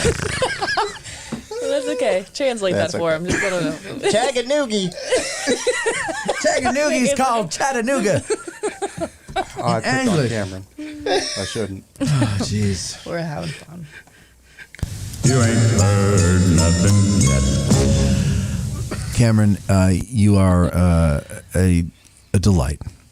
Hey, I could top that one. How so? The Battle of Forks and Spoons. Okay, what's that one? Dinner. Tell us that story. Oh, jeez. Go ahead. Kelly's Crossroads. Sure. Right before the Battle of Carnifax Ferry. Actually, this year is the 160th anniversary of it. I believe it was 7th Ohio was in camp, and they were attacked by a Confederate force from Carnifax Ferry. And they got chased out of their camps into the woods. It took 2 weeks for them to regroup. So why forks and spoons? Because, why sporks? I'm afraid to ask. The Union, Sporks. the Union was actually in camp that morning. It was a morning attack, and they were sitting down to make their breakfast. So they lost their forks and spoons. And all they had in their hands was their forks and spoons whenever the fight started. So, can I tell a Cameron story? Sure, I'd love to hear a Cameron story. Hold on a second. Hold on here. Go ahead. I'll keep it short. I got a couple things I'd like to talk about. But anyway, Cameron, about a month and a half ago, comes in the store all excited. And he says to me, "There was a woman with a llama on a leash down the street walking up this way." And I said, "No way, Cameron. No way." And sure enough, a few minutes later, I see this woman come walking up, llama on a leash. I got a picture of it on my phone. Wildest thing. But then the weird part was that Cameron said, "I knew it was either a llama or an elephant." And I said, "Well, that's a big difference, Cameron, between a llama and an elephant." But he goes, "Well, I didn't know what I thought, how do you not know?" Wait, how do you not know the difference between a llama and an elephant? I just saw something big until I got up close. Wait, what? Something So big. it had to be either, it's big, it's huge. I know it's big. It has to be either a llama or an elephant. That's what would go through my mind, too. I know how he got this. Cameron had one of those pull toy machines when he was a kid that always got the animal wrong. The cow says, "Quack." It was on the clearance shelf at the dollar store. And that threw him off for life because he bought it hook, line, and sinker. Oh, God. That's hilarious. Funny.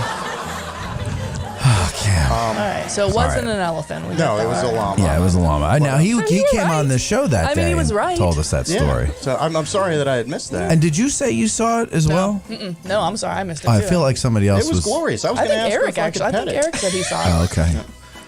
Well, was it a service llama? I would imagine so. I mean, Yeah. how do you not have a service llama? Don't you think it's a little ridiculous? Like everything is like you could bring the most ridiculous animal in and call it a service animal, and then people have to put up with it. I do think it's ridiculous, but I am also thoroughly enjoying it from afar. As long as it's not affecting me personally. What if I come in with a cobra? No. Yeah, it's No. my service cobra. I'd be like, well, have fun with that outside. Yeah. Oh, and you're discriminating against me because I need a service cobra. That's okay. It's my place. Well, I'm going to sue this place, and it's not going to be your place anymore. It's going to be mine. This animal comforts me and consoles me. Okay, I'll talk to your lawyer. That's how that would go at my store. And then I would go, I'm a snake. Like that? I'm a service cobra. But stay back. Earlier, you were talking to Cameron. This was right before I drove over here. You were talking to him about women and stuff like that. I actually met my wife at a reenactment. See, this is what I'm saying, Cameron. Yeah, there. Well, I always have all these responsibilities to my men and to who I'm there in charge Well, of. now, first hold on. before anything else. Hold on a second now. Hey, Let's not. Last week when I was going to Philippines, I drove 4 there's anything hours wrong with that. to make sure my FEB family had a successful weekend. You're right. You are right. So You I are was- committed. Yeah, no joking. You're committed to your guys. Even We know though that. there were some girls there, I was committed to making sure FEB had a good time at their first West Virginia He was event. committed. Right, but were those guys interacting with the girls? Because it's not mutual. It's not just one or the other. You can have a good time, make sure they're doing okay, and You could also have a time, interact. good time with the boys and the girls. I don't remember. It was. Damn. I was making sure that. Do not recall. I was making sure they have the weekend so that they want to come back So that and they next could year. meet the girls the next time. Yeah. Right. You gotta start looking out for yourself a Yeah, little bit, Cam. Cam. Yeah. Cam, hey, you're 29? Almost Party's 30. over, buddy. Party's Big birthday over. coming up. When is your birthday? July 12th. Ooh, well, we're going to have a big party for you, Cameron, right on this show. July And- 12th, Cameron's birthday bash. And then on July, oh yeah, I could already feel it. The roast. That's what we're doing. That's what we're getting doing that out of our now. system. I'm looking forward to actually July 11th. I got plans. Me and my father are going up to Strasbourg, and we got tickets for the ride on the 611. That's awesome. The Norfolk The train, right? Yeah. Yeah, Cameron, Presidential. Big rail Yeah, car. the presidential car. Nice. Yeah. We want to see some pictures. It's a blast! Nice. Nice. All right. Well, you guys want to sit in while Veronica and I talk about the news. You feel free to chime in at any time, okay? You're welcome to be part of the show. Veronica, here we go. It's time for the news. Let me see if I can remember. No. Time for the Addressing Gettysburg news break. And here to tell you, no, we don't like this one for that, right? We'd like this one. Nope, no.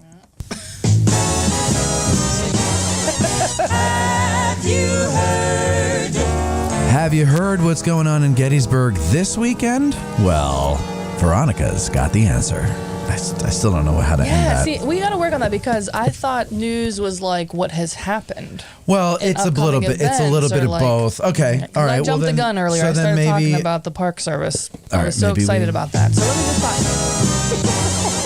Have you heard? Hey, have you heard? microphone up your nose. That was good. Poor Ray Charles, because I had my eyes closed, and I'm like, okay, I'm just gonna do the Ray Charles and feel the music and let it tell me what to say, and then I scared myself and I bumped my nose. Have you? Okay, what? Listen, I'm sorry. We're just gonna get into. You Go know what? for it. I've given some thought, and I think I'm gonna do the negative/weird news first, and then go to the positive stuff. Oh I wait, think that's and gonna then be the, hold on. Then okay, so do the news There's a- first, yeah, right? So yeah. this would be the news, okay? And it's time for news, blah blah blah, whatever. But we'll come up with something to say, right? And then you start while the music's still holding. Oh, so start now. With it over it, and then it'll go out, Okay. right? But then when you say that something you got going on, maybe then at the end of the news, like what happened, Yeah.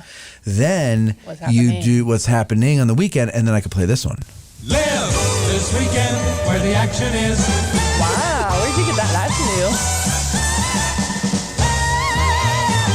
I don't know, Matt. This I can't show might stand be a that little, high pitch. Yeah, this might be a little too jazzy for my liking. I'm not. Live this weekend where the action John likes is. it.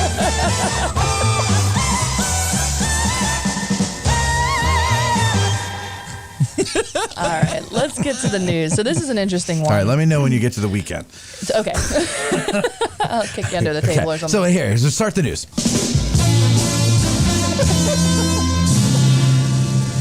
The news Okay. So with Veronica Brzezinski, Esquire. So this week in the news, one that hits near and dear to my heart, Yes. but I will make the disclaimer, even though we share the same profession or shared the same profession. You and I? I'm not a lawyer. The woman at the heart of this story. Oh, this is a good one. So there was a lady, now this is before my time, but apparently in 2014, a woman, a local Gettysburg attorney by the name, and I'm going to butcher this, I know I am, but her name is Wendy Weichel. Is it Baychat? Let me see. I don't know. Beachat. Bochat? Bochat? Let's see. A federal judge. Wendy Weichel Bayshot. Bshot. I don't know. Beachat. Well, let's stick with Wendy. Well, we'll call her Wendy. Wendy, back in 2014, pled guilty in federal court to 2 charges, wire fraud and money laundering, in relation to having stolen $6 million from her clients. Wow. So this week she asked, or recently she asked for early parole, citing 2 different reasons. First, she claims that COVID is a concern where in the federal facility, and this one hits home to you, she's actually housed right now in a federal facility in West Virginia. Cameron. Yeah. Don't look at me. Well, you put her there. But the federal judge poo-pooed that argument, saying that not only has there been proof that she's been vaccinated, but there's been not a single case in that particular facility. So he was like, nah, that's not a good reason. She probably looked around and saw the whole country like using COVID as an excuse to do nothing. Like, oh, sorry, we can't open COVID. Right. You know, sorry, we can't do this. COVID. And it's like, really, what does that have to do with COVID? Worth a shot. Yeah. Hey, yeah, right. Good on her. Because the second thing that her and her attorney advocated is the reason for a request for early release was she has some kind of complex inner ear condition. And again, this one was denied by the judge because he said that's not news to him, that he was aware of that condition back in 2014 at the time of sentencing when he gave her 15 years in prison.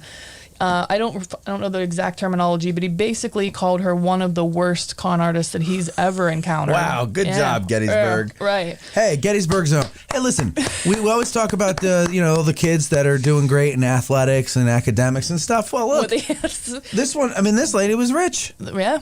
Yeah. She figured out a way to be rich. Good for her. Until she got caught. Cool. Well, hey, listen, you can't. Nothing lasts forever, you know. Yeah. Jeez, but at least she got it for a while. So this part I found really fascinating. This is a direct quote from the judge's order, and it says, further, because of her talent for deception, the court is unconvinced that Weichert Bochat. That her good prison record demonstrates that she is rehabilitated or no longer poses a threat to the public. So he's saying that she's so manipulative and capable of even scamming the court that she knew how to kind of play the system while she's been incarcerated and play by the rules and everything. So for a normal incarcerated inmate, that's a plus, right? That's a positive on their record when they come to apply for early release. This judge said, nah, I'm flipping the script on this one. I don't trust you so much that even your good behavior that's been documented since you've been in prison since 2014, I question, because I don't think you've actually learned your lesson. I think you just learned how to play the system. I wish more judges were like that. Yeah. Because, these people come out and they reoffend.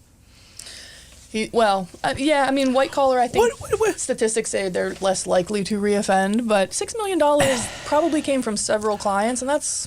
Sure. I don't know. But what is it that makes a person, the amount of energy that you must have to exert to just cover your tracks and get away with that for as long as you can has got to be not worth it. I don't care how much money you're getting out of it. Like and you got to get paranoid at some point. Like, or maybe people are just psycho and they can just turn it on and off. Yeah. Apparently she was quite skilled at it. So can you do that, Cam? No, I'm not that smart. You can't figure out how to bilk people out of $6 million? I wouldn't even try. I'd rather earn my money the honest way. Good boy, Cam. I like hearing that. That's good. So sticking with the criminal docket, All right, go ahead. there is a new article this week that another Gettysburg teacher is under investigation, a Gettysburg area high school What do you mean student. another? So back in December, there was a elementary school teacher from the Littlestown school district, I'm sorry, actually in the Gettysburg school district, but lives in Littlestown, that actually was charged with like sex-related offenses on a minor. Oh, I remember that story. Yeah. This particular investigation, and for clarity, it's only an investigation right now, but there are accusations against an unidentified male high school teacher who allegedly showed or sent naked pictures to at least one high school student. The kicker on this one, though, is where the pictures were allegedly taken. Apparently, by the background, investigators were able to determine the pictures were taken in the men's locker room at the YWCA. The YWCA administrations are, the administrators are cooperating with the investigation. The school district placed him on leave. So this is why I can't join the gym again. I don't want to be around that. People taking wiener shots in the locker room. I mean, think about the mindset for that, right? Like, I'm going to send a dick pic of. Hey, watch your mouth. That's they right? call it. It's That's what they call it. So I'm going to send a naked picture of myself to a student of mine. Yeah. How do you not know? And I'm going to think about doing that while I'm at the YWCA. Not just like privately when I'm at my house. Not that that's any better, right? But like maybe I'm bored. I'm sitting around having a beer. Think it's a good idea. No, this dude's at the YWCA locker room. He's like, I know what I'm going to do. Like I know what I have an urge to do. Right? You're a special kind of schmuck to do it that way for some reason. Yeah. I just don't understand how in this day and age you can think that you can get away with that. Look, as a defense attorney, this stuff pulls my I want to pull out my hair. How do you defending it? Like there's an electronic record. You don't think that that's going to be, even if the kid's into it, right? Say hypothetically, this is always an argument. The young, say hypothetically, a lady, she's flirting with the teacher gets a little out of control. Things might even go along for a little while. Okay. But then maybe teacher comes to his senses and tries to shut it off. What do you think that girl's doing? She's not gonna rat him delete out. the picture and be like, okay, she's gonna be like, I was rejected. He doesn't like me. He's cheating on me. He's whatever. I'm bringing him down. Yeah. And then it's right there. Like it's just. I mean, it's one step below confessing. Right? But what are they? Yeah, like, but exactly. How do you defend that? How would you? I'm not going to comment on that. You can't comment on that? I'm not, because that's. I'm just saying generically these kinds of cases, right, where there's electronic evidence. I'm just saying in a generic sense, like someone sends a wiener picture to a student. How can you defend that? I don't mean morally or ethically. I mean, like, how do you defend that? Well, I get, every situation is going to be different, no matter, what the circumstances are. I mean, I guess. Let's say he knew, obviously, that she's a minor, she's a student, he knows. It's not that there's no way he can't know. Maybe she's not in his class. Maybe, who knows? I don't know, right? You don't know the circumstances, but every situation is a little bit different. Arguments are always made that somebody else had access to an electronic device. Maybe the picture was on his device and he never sent it to her directly. Somebody else was mad at him and sent it. Like, I mean, it could be. You got to get a little bit creative sometimes. Okay, but your client normally has to give you at least a little bit of hey, this is what happened. Right. Yeah. Man, that's. I think this one will trump that, though. I don't know if South Central PA, what is going on here. Really? But a 21-year-old from New Oxford, Milo Latour, is being held at the Adams County Prison in lieu of $15,000 cash bail for felony and misdemeanor-related cruelty to animal charges. It stemmed when police... Yeah. Was that you? That was Homer. That was Homer Simpson. Apparently there was some reason why police went out to the location of where the family lives, and when they went out there, they found a deceased kitten. Upon further investigation, quote, there appeared to be a clean cut to the rear of the cat's body with the intestines exposed. Oh. It appeared consistent with having been killed by a sword that Latour had. Right? And it was a family member's kitten. Why the hell? Like, I don't know. What would you do? Eric, stop that. I don't Why would he know, laugh at that? He doesn't like cats. I mean, I'm not particularly a cat fan, but kittens are cute and cuddly and fuzzy. Why would you do that? Yeah. And hasn't he seen that documentary Don't F with Cats. Oh yeah. Have you seen that one? I have. Yeah. Yeah. They're gonna find him. They found him. He's in the jail right now. Oh, I got a better one. All right, go. Just go ahead. No, actually, this past Friday, I found out people was remembering the day the guy went crazy with a bulldozer out west. Oh, what is it called? The Killdozer. The Killdozer. That's right. Killdozer. Yes. What's the name of that documentary? There was one about him. Tread. That's right. Very good, Cam. Very good. They actually made little models for people to put in their dioramas of the dozer. Yeah. Oh, wow. Not available at Gettysburg Miniature Soldiers. Just sold out or on back ordered? If I could sell them, I'd have them. Well, get a hold of them. Why not? Yeah. I'll let you know how that works out.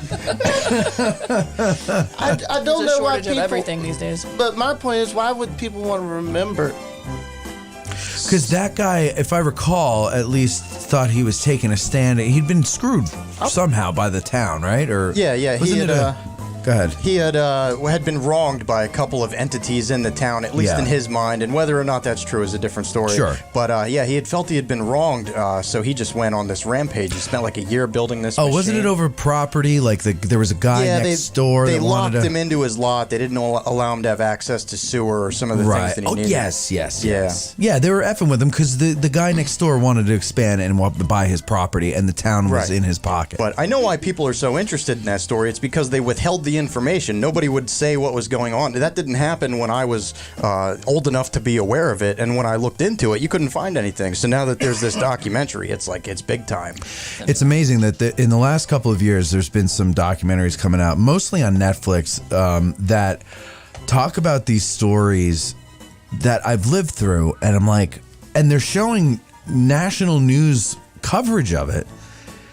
Tom Brokaw and Sam Donaldson and all these guys who are on the national networks doing their nightly news, and I've never heard these stories before. And granted, I was a kid, but there are some stories I remember as a kid seeing on the news all the time, because it seemed like in my mind, when you're a child, things last forever, and it seems like when we stopped hearing about certain stories, I started to miss them, and it's weird. And like my friend and I were like, well, have you seen this one? Like Wild Wild Country. Oh, with the guru out in Oregon. Yeah. The Bagwan. The Bagwan, right. The Bagwan.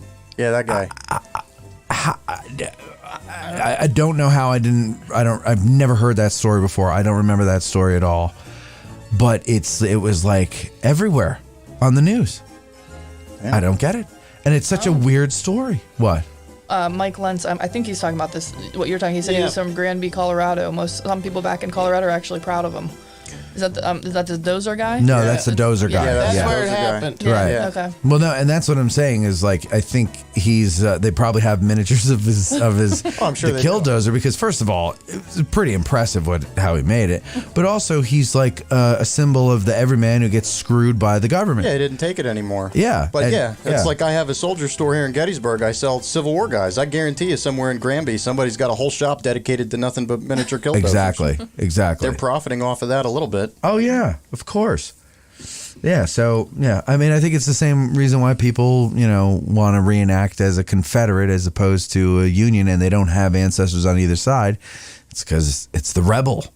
It's the guy who rebelled. It was iconicized, and it's alluring even then as it is now. It's alluring. When I was a little kid, I swore up and down I was going to be a Confederate reenactor, and second I moved up here, I became a Yankee. That just the way it happened. Yeah. Where are you from originally? I was from Keyport, New Jersey. That's right, Keyport. Yeah, Monmouth County. Yeah, nice down that way. Yeah, but that's why we got out of there, because it started to not be so nice. Yes. Yeah. As the rest of the state crumbles. All right, so go ahead. What else you got, Veronica? So I'm actually going to jump in real quick, because sometimes on my comments on while I'm watching here, they kind of disappear. But there was one from Robert Childress. He says, I want to visit the George Spangler Farm tomorrow, but it says I need a GNP ticket. When I go to that link, it says I can purchase a ticket for $0. What's up with that? Robert, are you a member of the Gettysburg Foundation? Because I know you get tickets for free that way. Otherwise, I'm not exactly sure what you're referring to, but I have heard from good resources at the foundation that if you do go to the Spangler Farm and you either forget your ticket or you go there first prior to the cyclorama and things like that, you're not going to be turned away. So I think you'll be fine as long as you go within the actual hours that they're operating.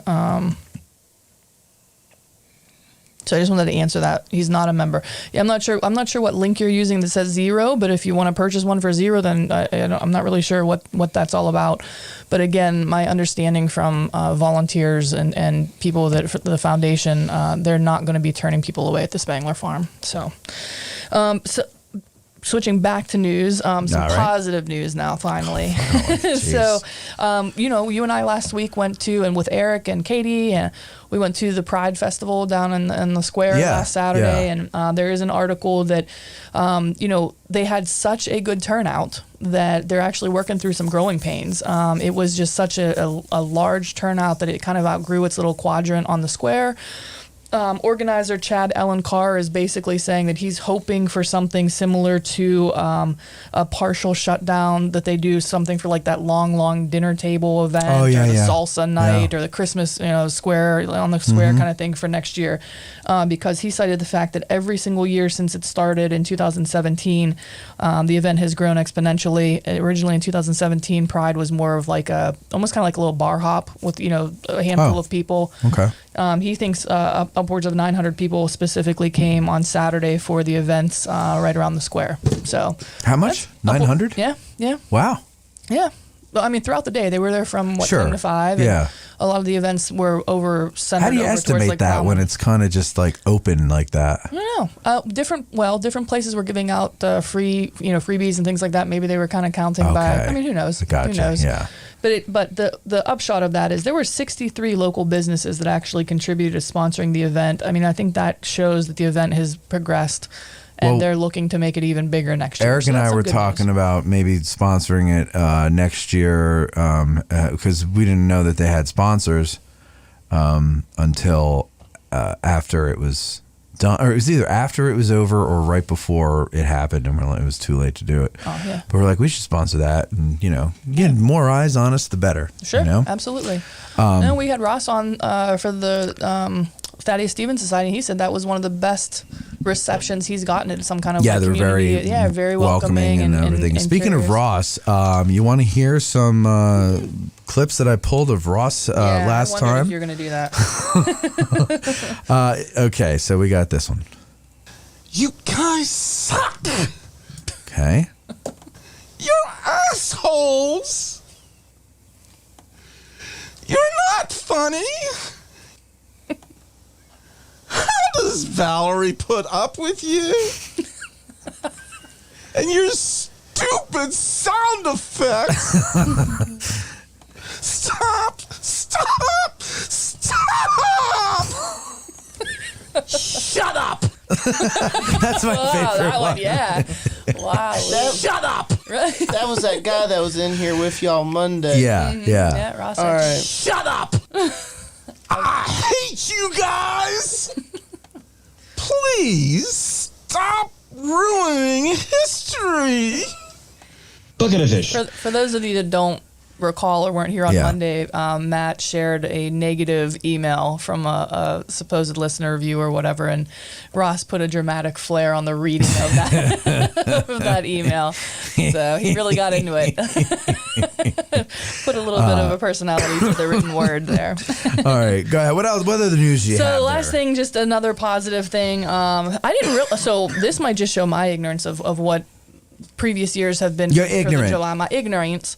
I didn't realize Gettysburg College was the sponsor of the fireworks and like the 4th of July events in years previous. But apparently this article suggests that it was only upon the Gettysburg College making the decision this year to not have a community event that four 4 other local organizations did pull together, and there is officially going to be a community event. Those organizations include the Rotary Club, Destination Gettysburg, Gettysburg Area Recreational Authority, and with a little bit of help from the area fire department, Gettysburg Area Fire Department, which is going to help with parking over at the rec area.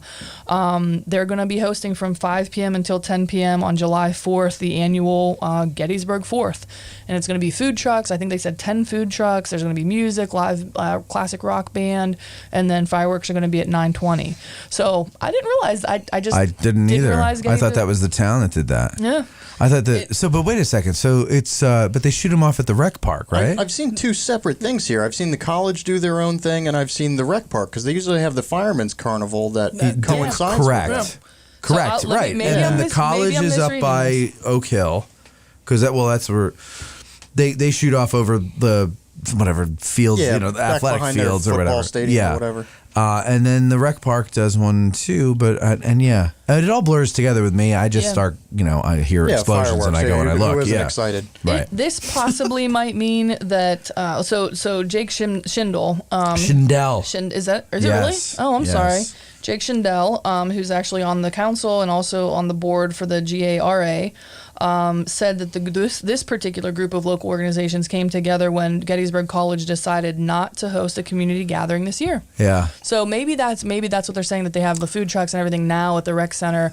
They're going to charge for parking just to get some money towards the event. But if you pay for with cash, it's a $1 discount, so it's $5 for parking. There Otherwise, you go. Easy to make change. Apparently, they're going to be taking like credit cards or debit or whatever. Oh, really? Apparently, because it says $6 unless you pay with cash. Well, maybe they meant $6 in gold or $5 in cash. Bitcoin or something like that. Yeah, right. I don't know. But, everybody's got a Square machine in their cell phone. Yeah, they do. Honestly. Well, that's good. At least they're having them. I'm glad they're having them. Yeah. I wonder if the college not doing it is part of the Great Reset and they're a Chinese asset now, or what's that about? I don't know. Well. I mean, in fairness, I would think that COVID kind of hit a lot of... COVID again. Here we go. It's COVID again. Learning institutions and things like that, but I don't know. I don't think they lost much money in tuition. Yeah, I don't know how that worked. I mean, I don't know. I really don't know what they were doing because I didn't follow they weren't giving refunds when they would... Oh, no. No, I have friends that went there. That's one of the most expensive colleges it's like $70 grand, isn't it? It's stupid expensive. Yeah. All colleges are stupid expensive.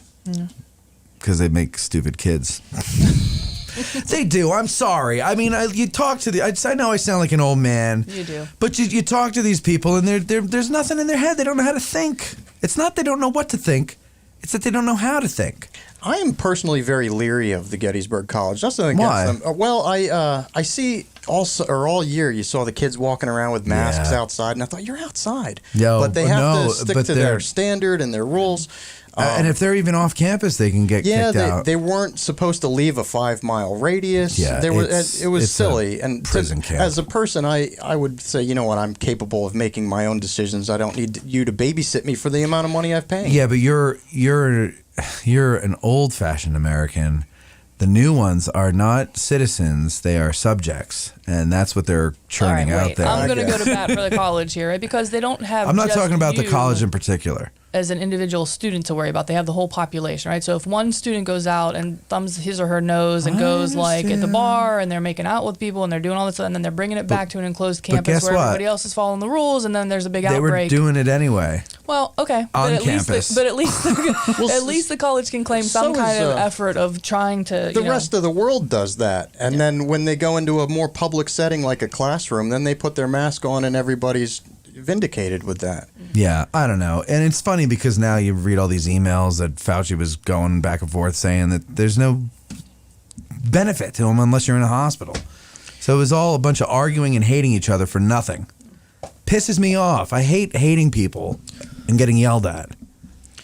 Yeah. Well, then don't do it.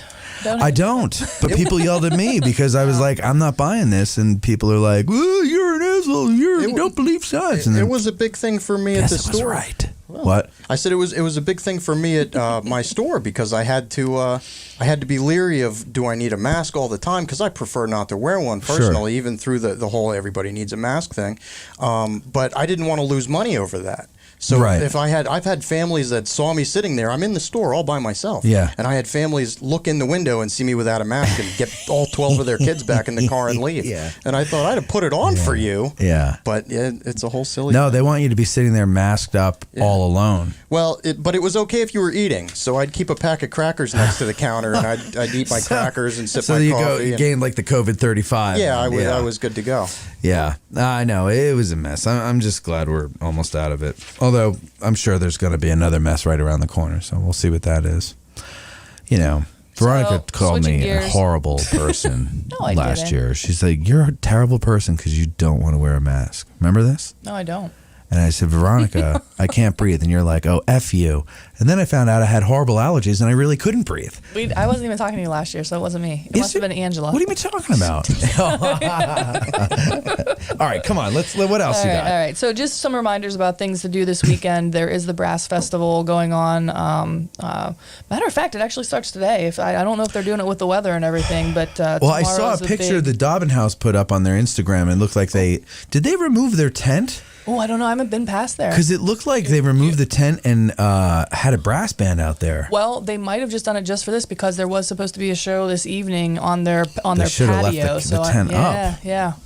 Jeez. I don't know. I'm surprised because they may have filmed it. I think I saw the tent when I drove past today. Okay. It's a big building. It might have been next to where the tent is. Oh, you know what? If it was from another year. It might have been from another year. Like 5 or 7 If I was years. a restaurant and it had developed that much extra seating, I'd be banking on that all year. Oh, yeah. No, I wouldn't remove that at all, especially with the rain. Yeah, that makes sense. It's from a previous year when things were normal and they were out in the parking lot. Okay, so what else? The Brass Festival. So that's this weekend. Let's see what else is this weekend. So again, the McAllister Mill Tour at 11 o'clock. If you're interested in that, it's $10 for adults, $5 for kids. You just meet right at the parking lot of the old miniature golf place.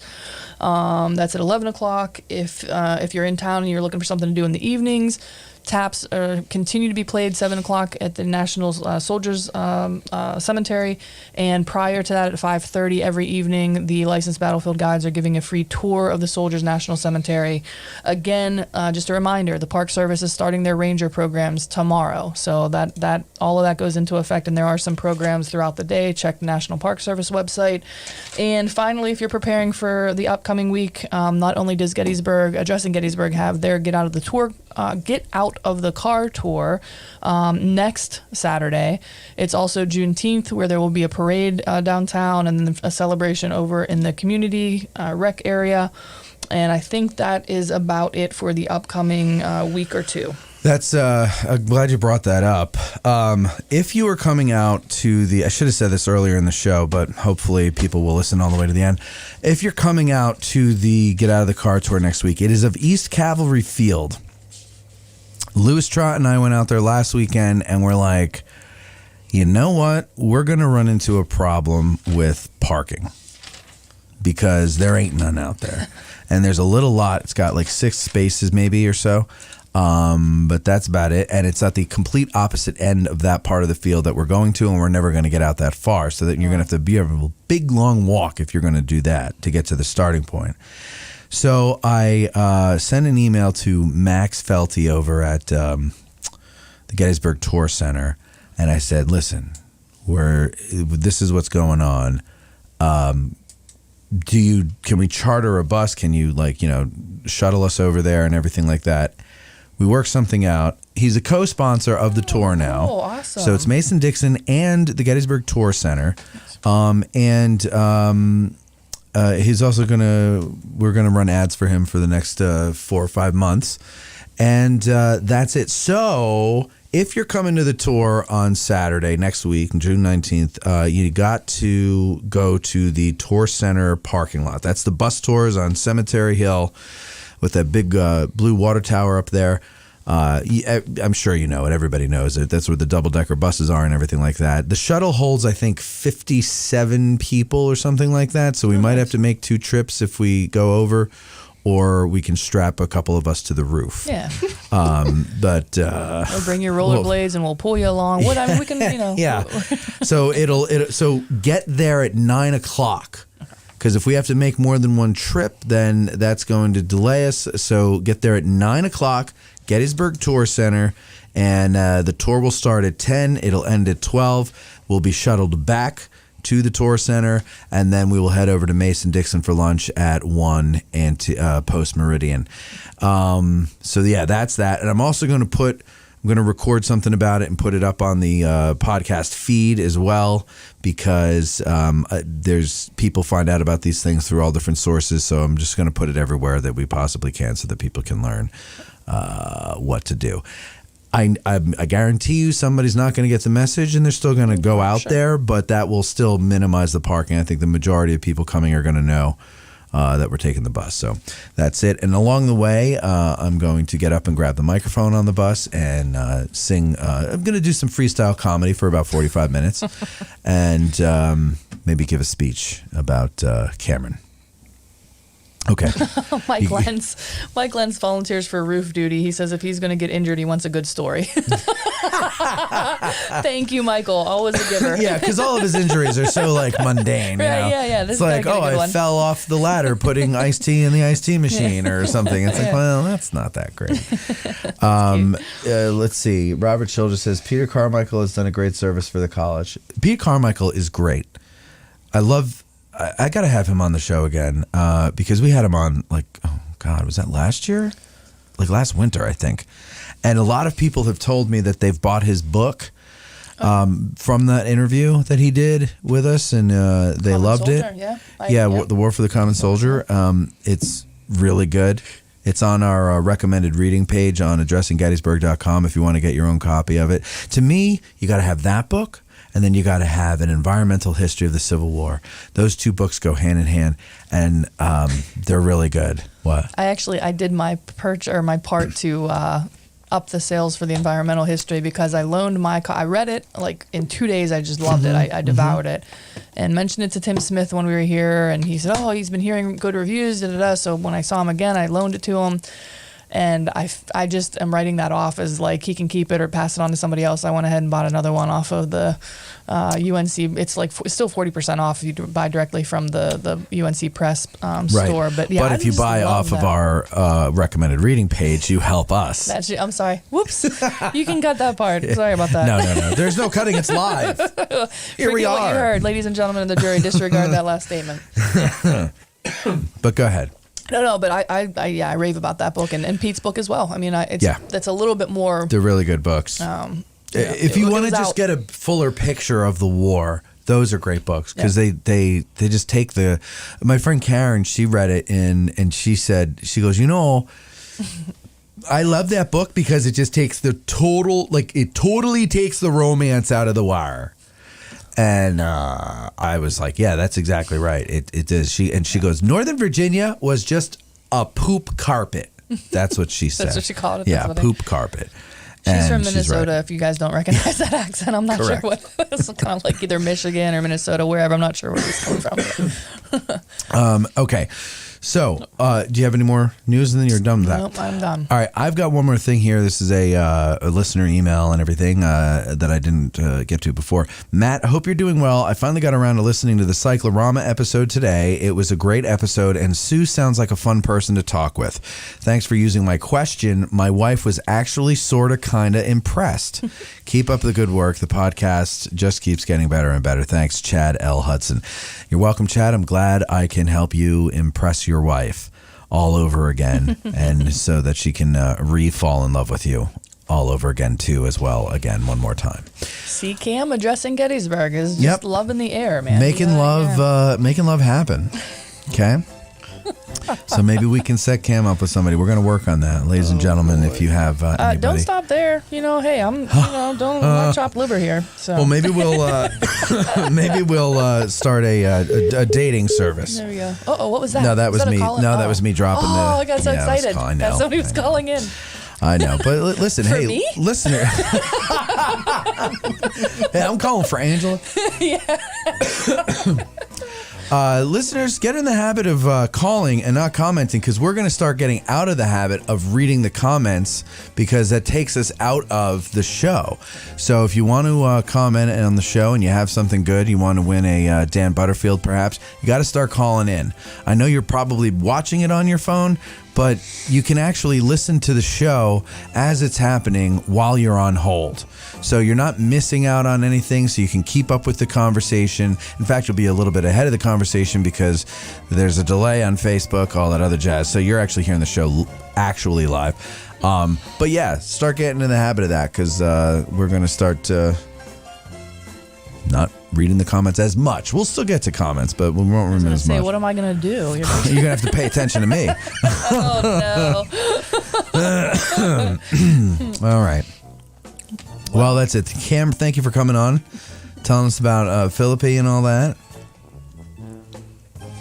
You going to say anything? Or he might not have understood you. He thanked you for coming on the air and talking about the Philippi. It's perfect. It's always enjoyable to be on the radio here with you. He said he had a good time. And thank you, John, for coming to the rescue and translating. You're very welcome. I appreciate you having me on your show here for what a little commentary I was worth. That was a lot of fun. I'm glad you called in and did that. And you know what, ladies and gentlemen, that's what we like to do here is just let you come on in and we get a good show out of you. Give your business a plug one more time. Oh, it's Gettysburg Miniature Soldiers. I'm at 200 Steinway Avenue. It's a family business, and I sell military miniatures and models. Okay, great. So now with that, we're going to get going, and good luck with everything. John, anytime you want to come back on with Cameron, you're more than welcome to. Thank you for the invite. If you can't make it on, but you happen to be listening and you want to call in to be translator, that's fine as well. Well, okay? if you ever need help with what he's saying, I can always we'll get a hold of you. Perfect. All right. Veronica, thank you. Ladies and gentlemen, have a good weekend. I hope to see you next week on the tour. We're going to try to do a show Friday next week, the 18th, to promote the tour. That's the word I was looking for. Promote the tour. Some of the people that are coming in from all over the country will be here, and we'll sit down with them, and you'll get to see what a fun group we have. So anyway, hope to see you. Have a great weekend. Stay safe. Talk to you next week. See you guys.